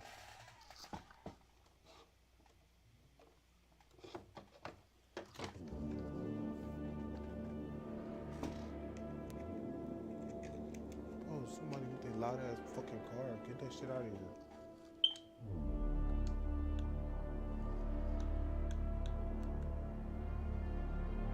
Uh-oh.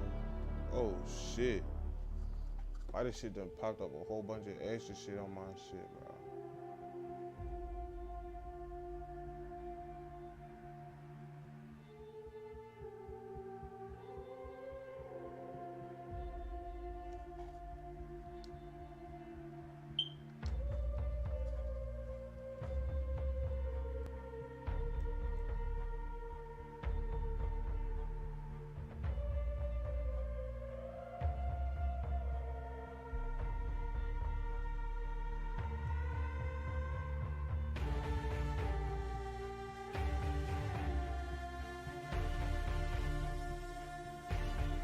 Hold on. I just want to use my damn controller. That's all I want to do.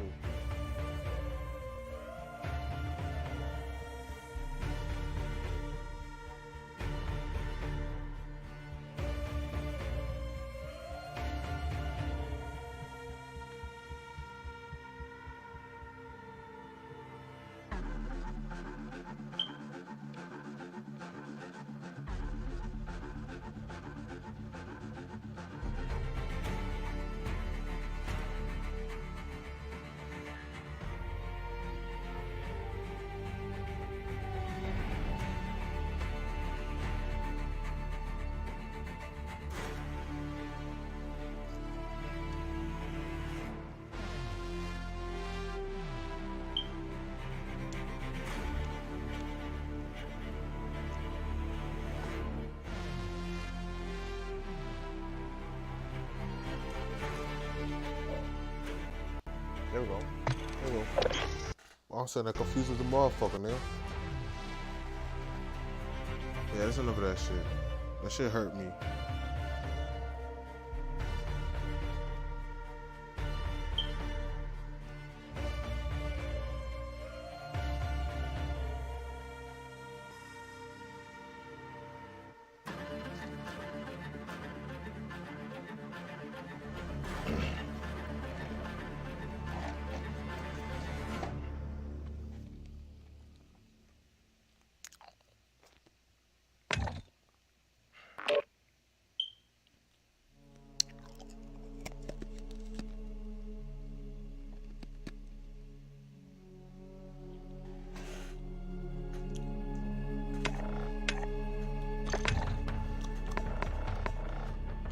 What?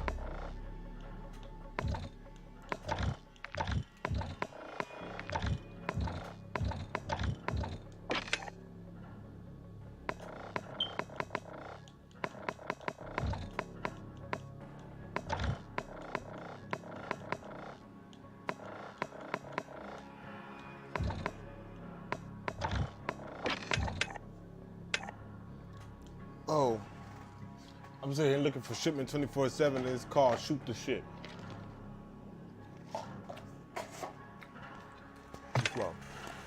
slow as hell.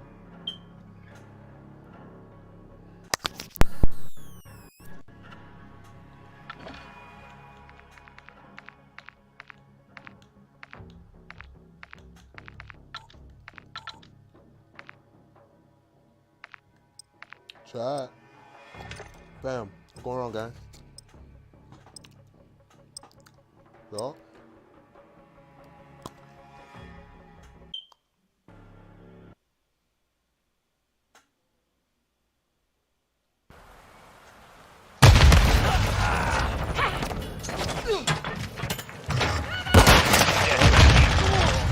Wow.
Solid work.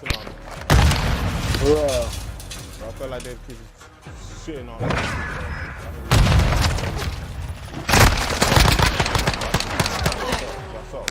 Yes up. So confused as to where I put my earbud, bro. What's up?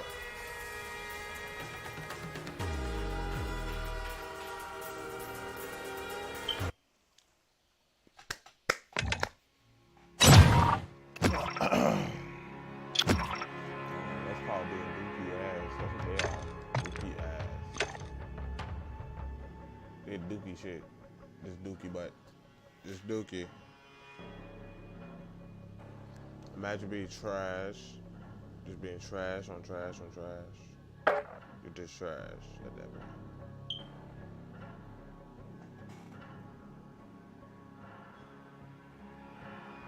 Trash is fuck. Yeah, you are. Oh, okay, yes sir, I'm sorry. All that bullshit you over there chatting about.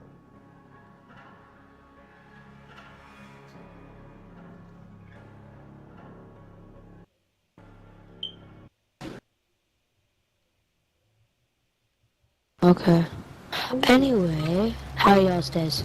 Good, buddy. How you doing? Good, man. It's okay. I kind of freaking over with this thing. Done now. Get ready for this mayhem. I gotta, Kill like, that kid. Kill that kid. My man got Can't see. You have him. Oh yeah. Check fire! See that. Tag him. Turn that out. I think we should really be able to shotguns. I don't know. Tony says something like this and she should be fine. Taking effective fire!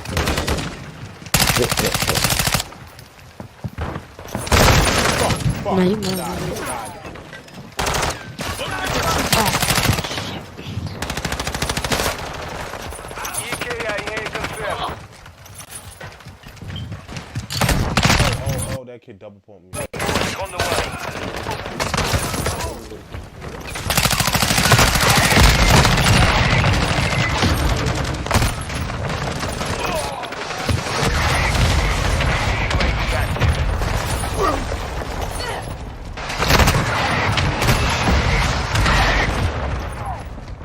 Don't give me that.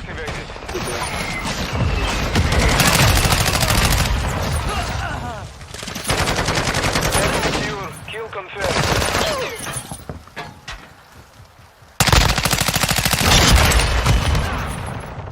Confirmed one.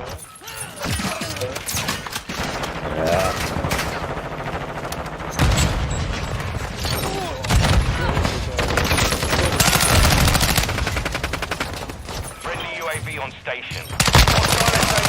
Oh. Slide can't tell me.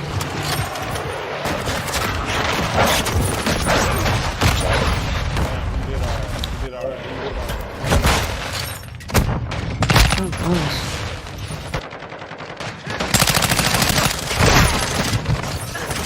Let that nigga run right past me.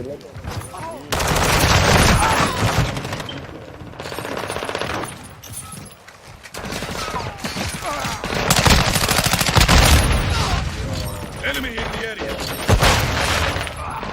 Oh my gosh, I sprung right into them.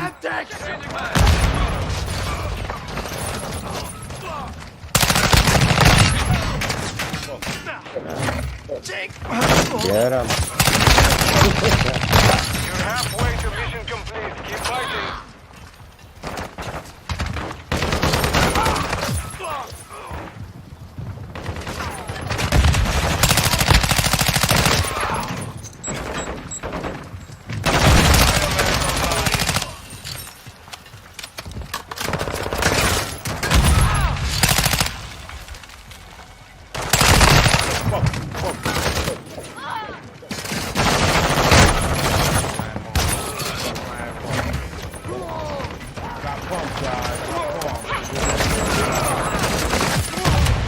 Shit.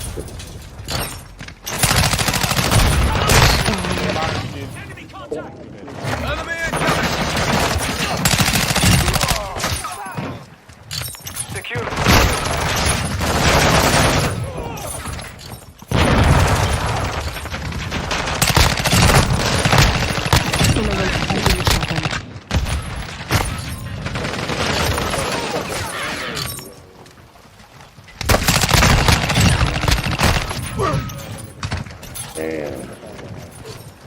Let's see this.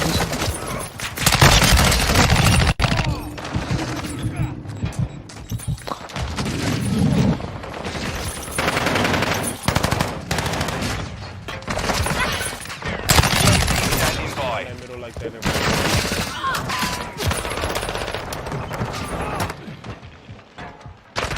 And they'll like it.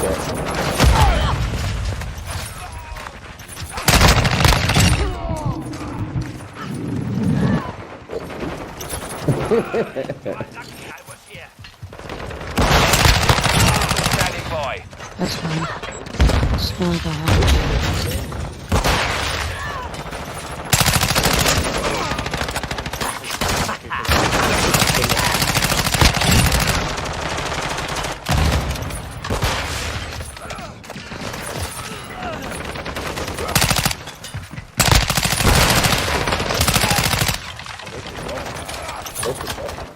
Enemy in the area. Copy that. Is on station. In a way, I spent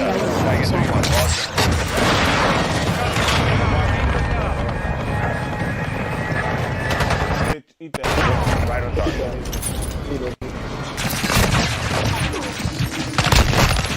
There's just the three of us talking are on the bottom. The three nuts talking seem to be doing just fine.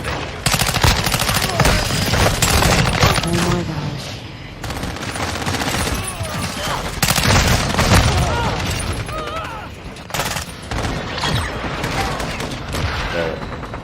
Mission is complete. Good work. Oh shit. Dick. Good L for y'all. Good L for y'all. Good L for y'all. Good L.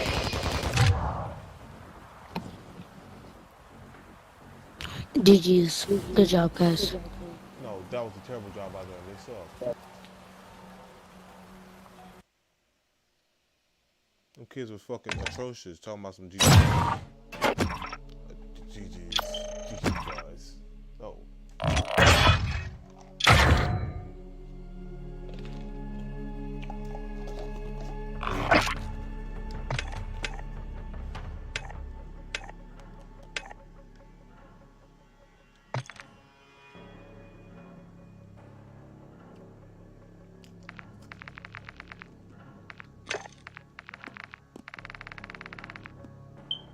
Yes, sir. Yep.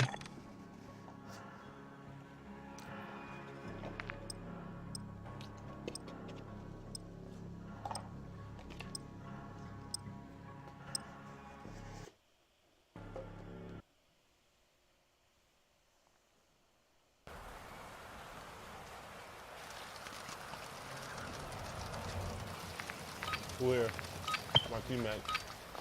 Talk to me. Team deathmatch. Enemy is coming. Get up!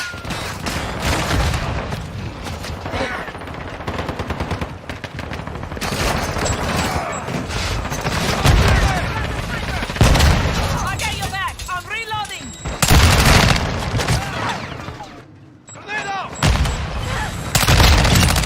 C'est le feu. On Semtex. You have the lead. Effective fire. Secure the lead.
Hostile missile incoming.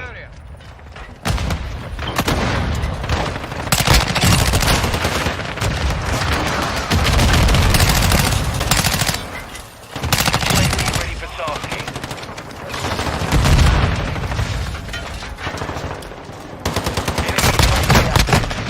Copy that. UAV is operational.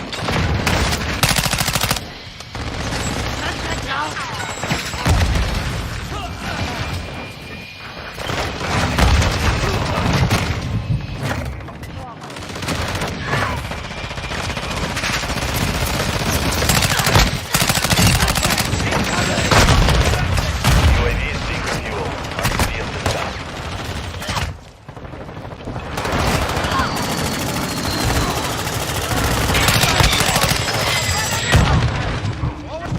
Took out their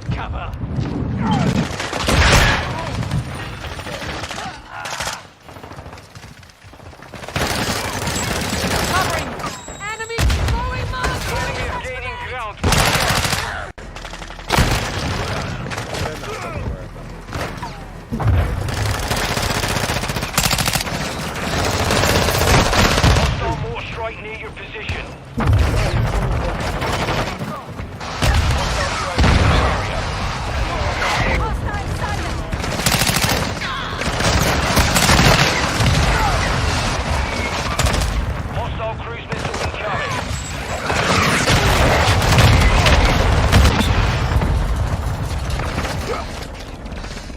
Enemy incoming. UAV overhead.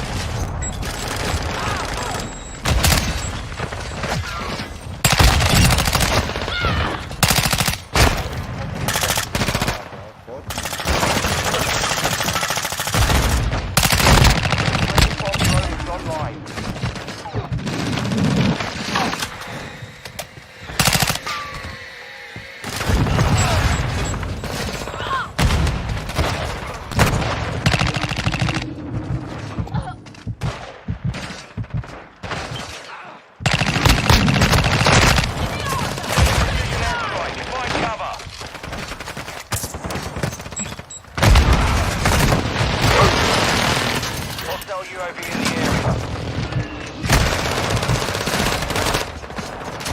High alert activated.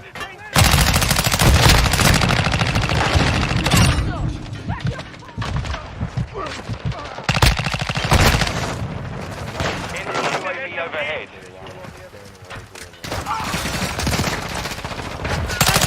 Incoming! Reloading!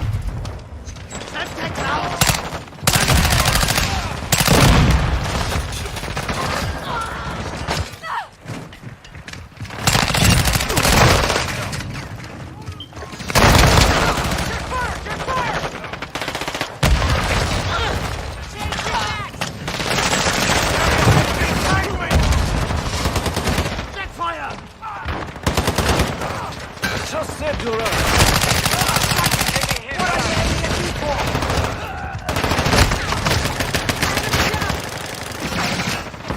Losing contact. Got one sighted here.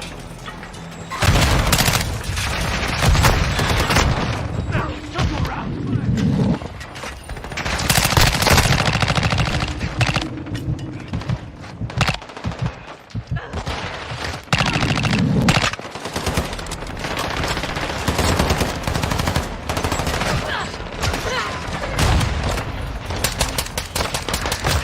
Failed. Return to base.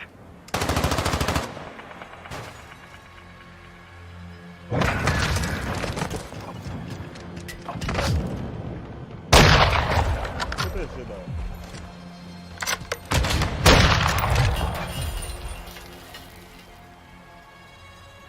You a bitch and you know it. I don't know too, homie. Bitch. Fuck that nigga.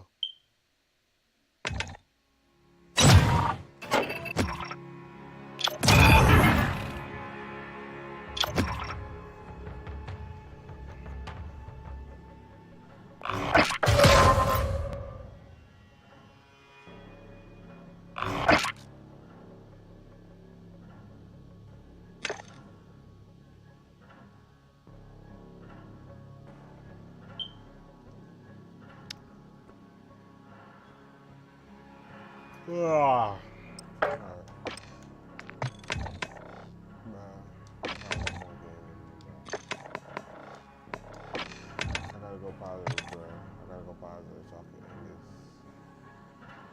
I don't want to end the stream though. I want to keep streaming though, but I don't want to keep playing this game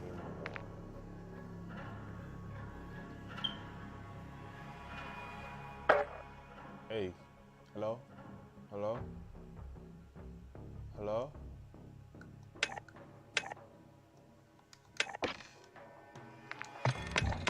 Looking for the bitches.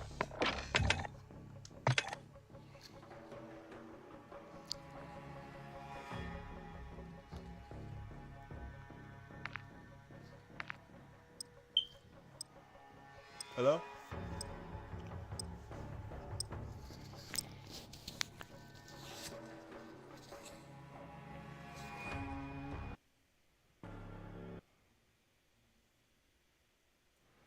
Chat, why everybody too good to speak to me? Enemy UAV active. Confirm. Stand by. On point.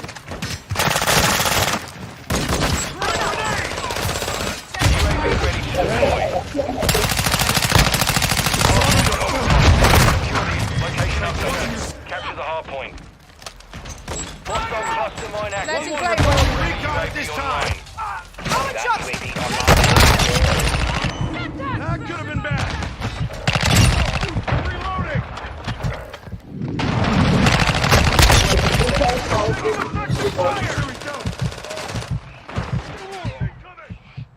Hostile UAV in the area. Setting Claymore. Trucks to go.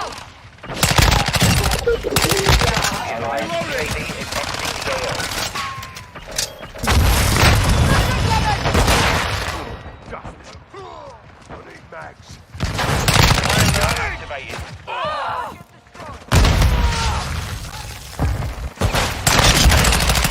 Locate the next hard point. Get ready. Enemies inside the perimeter. Enemy is down. Standing by. Contact here. Target area updated. Move to the hard point. Enemy SAE on the way.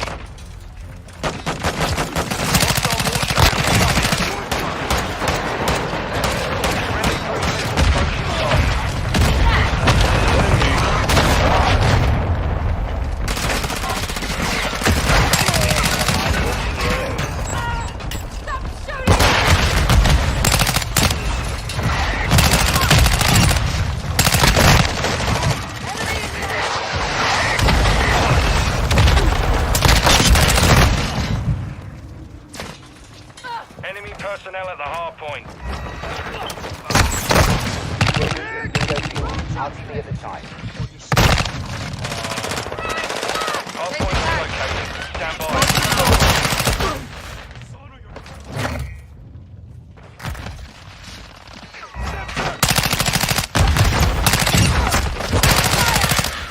Hard point relocated. Target area.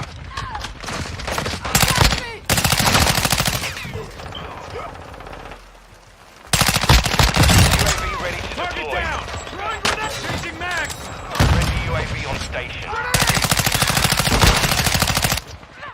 Last mag.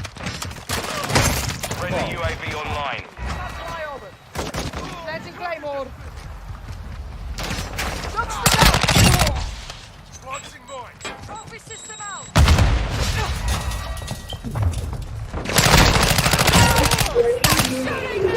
Changing mags.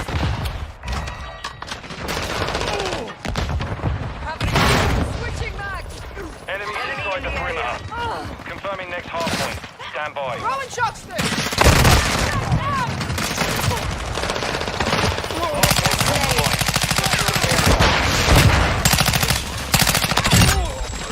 Location updated.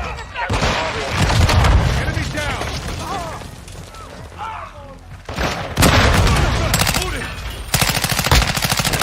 Standing by. Halfway to mission complete. Stay sharp. Taking fire.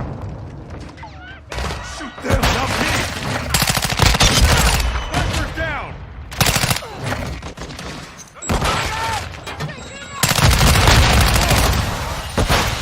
Our UAV is orbiting the area.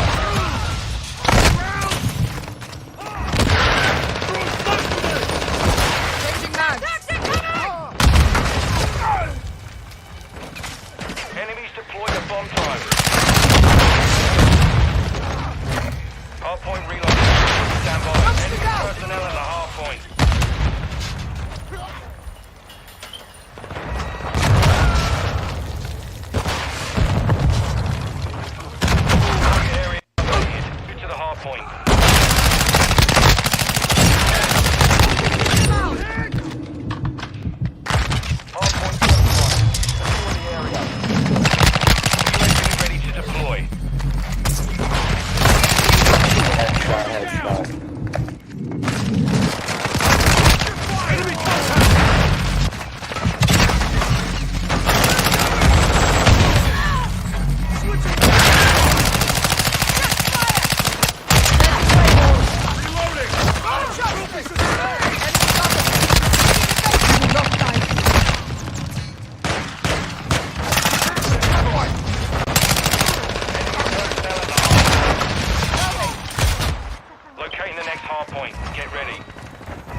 Heads up, this sector's hot.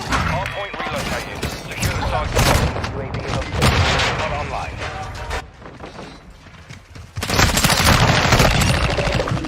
Oh my god.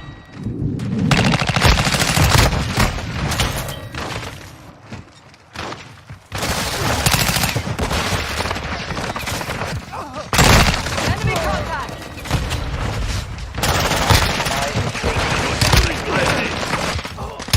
UAV on station.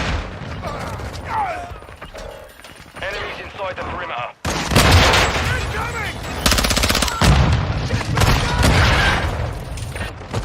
Grenade!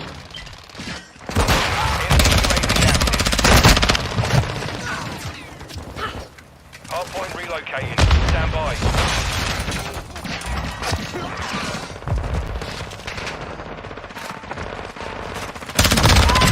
Sniper's down!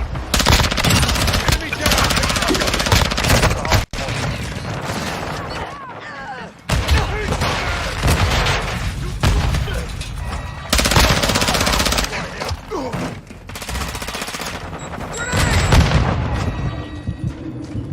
Friendly UAV online.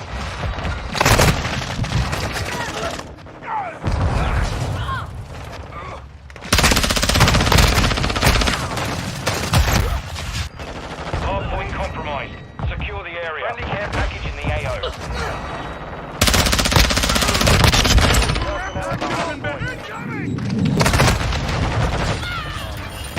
We're on the advance. Keep the pressure land.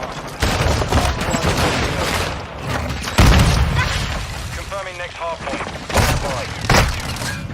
Enemies inside the perimeter. Enemy personnel attacking this area. Hardpoint relocated. Secure the target area. Shooting mag! Friendly bomb drone deployed. Enemy in the area!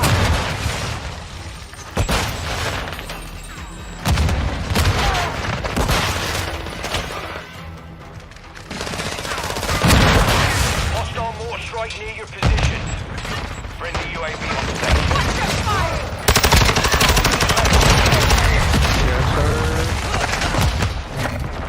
Hostile bomb drone is active. Friendly UAV online. Enemy inside the perimeter. Next hardpoint. Get ready. UAV orbit in the area.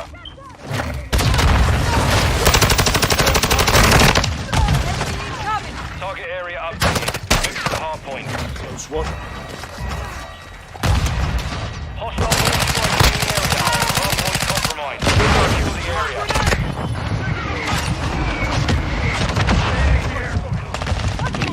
Inside the perimeter.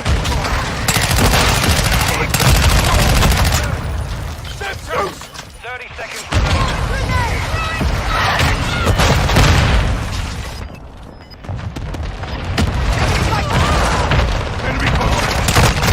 Secure the area.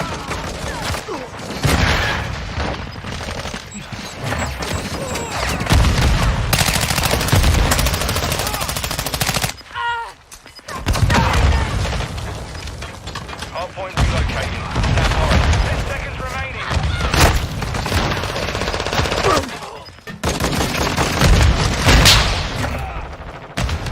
Friendly UAV online. Hardpoint relocated.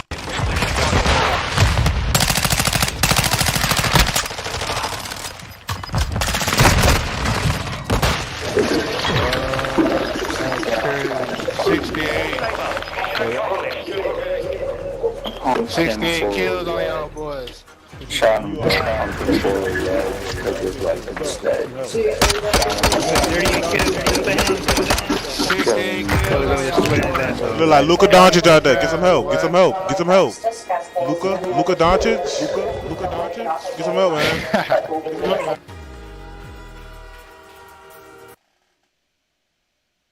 Get that kid Luka some help.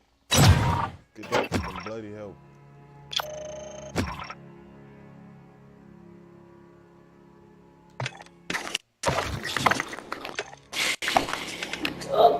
left by left. 68 kills and lost and got dropped off. Get that kid some help. It's a little bit dramatic. Oh, that kid Luka What? Doncic. It's pretty dramatic. What?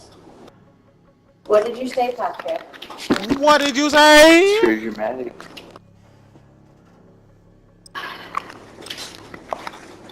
Are you gonna kick my ass? No, but I am.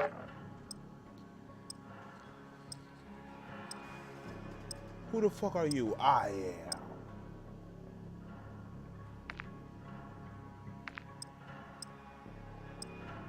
Who the hell are you? No, I am.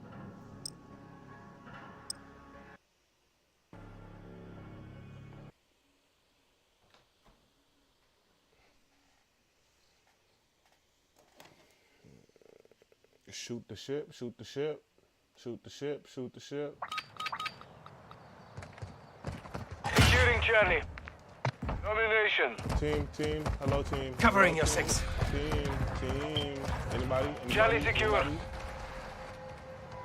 Anybody?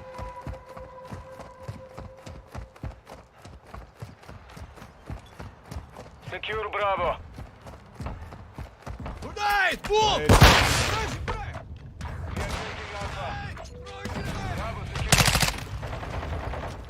Secure the lead. Bravo. We hold all objectives. Keep them secure. Incoming! Where did you like to shoot? Changing Enemy max. securing Alpha. The enemy took Alpha.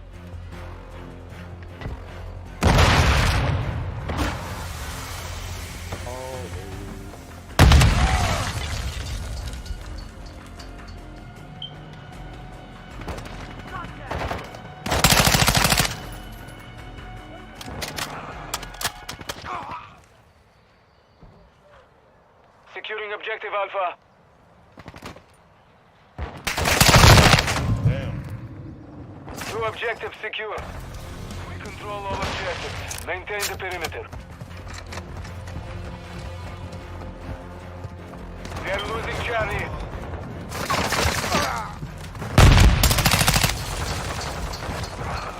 Enemy is securing Bravo. We are losing Alpha.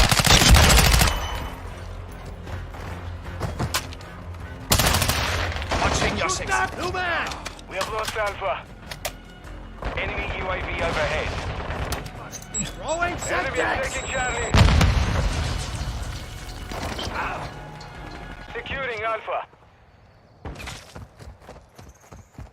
The enemy took Charlie. Taking effective fire. Alpha secure. Securing objective Charlie.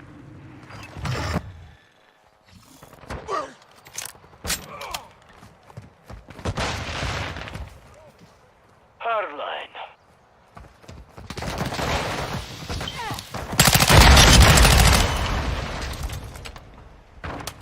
Semtex out. We are taking Charlie.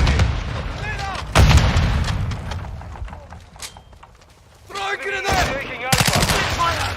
What's your mark? We control two objectives. Securing objective Charlie. Our UAV is orbiting the area. Objective Alpha compromised. Take it back. Loading fresh mag.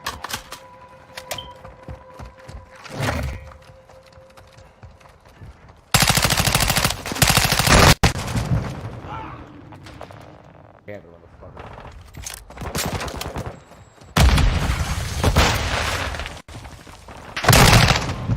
that nigga popped out on my Enemy is taking shot my ass 5 times in the head. Ding, ding, ding, ding, ding.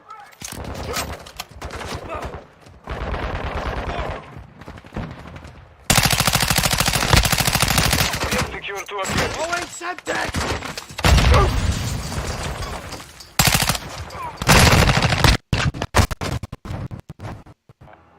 Enemy is securing Charlie.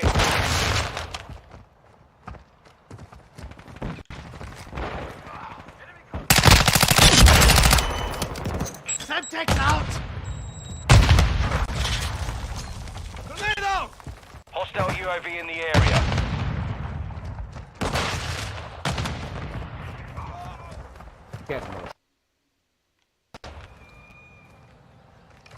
Hostile mortar strike incoming. Camp in the back.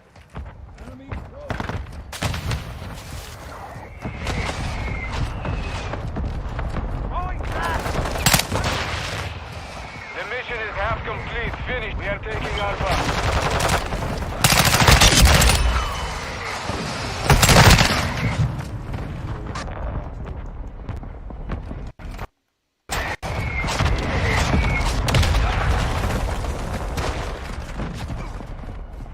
High alert. Enemy UAV active.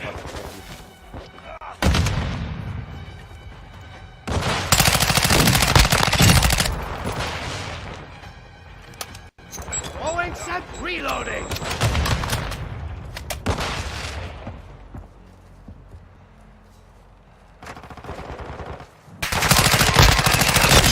Taking effective fire.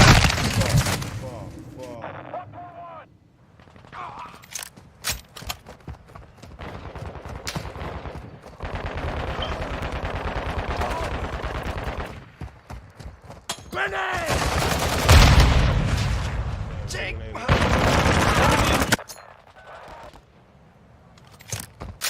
Got your 6. Moving to my mark.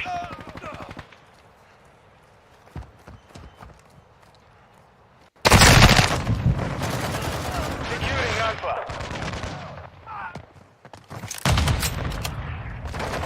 Enemy UAV overhead. Hostiles in All the area. objectives secure. Expect kills. We are losing Bravo. We are losing Charlie. Objective Charlie. behind you, my guy. Take it back. Semtex out. Bravo. Enemy is securing Alpha.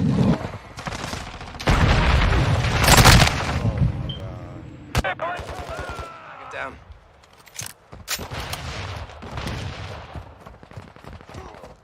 Securing objective Bravo.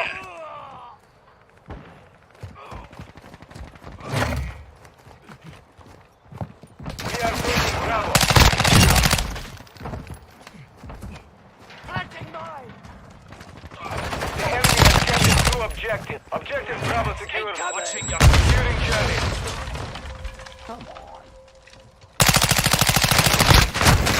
One shot down the middle. Come down the middle. Enemy is securing Bravo.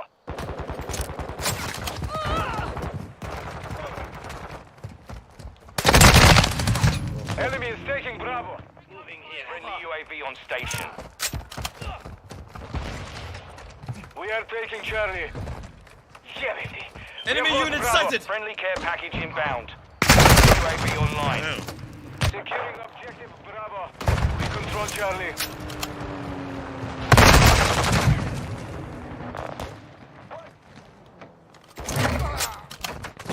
We hold all objectives. Keep them secure.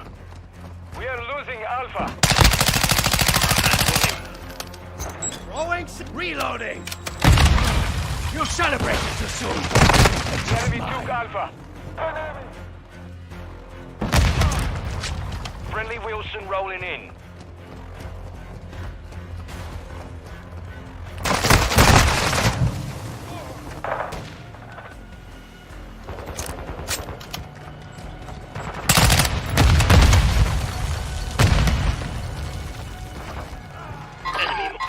We're losing Alpha.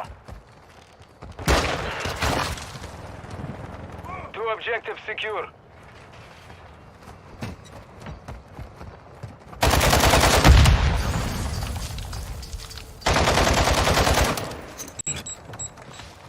Enemy is taking Charlie.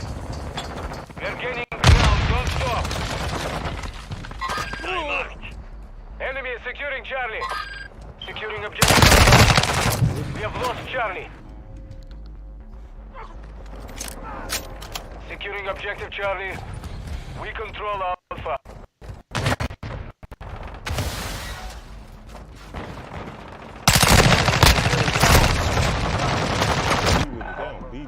Flash.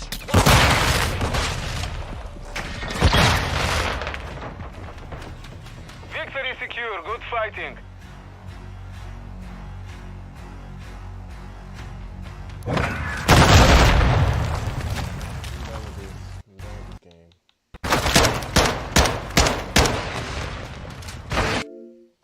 Chat.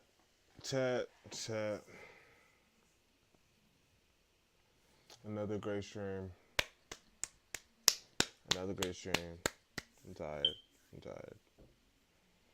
Yes, I'm tired. So, look, that's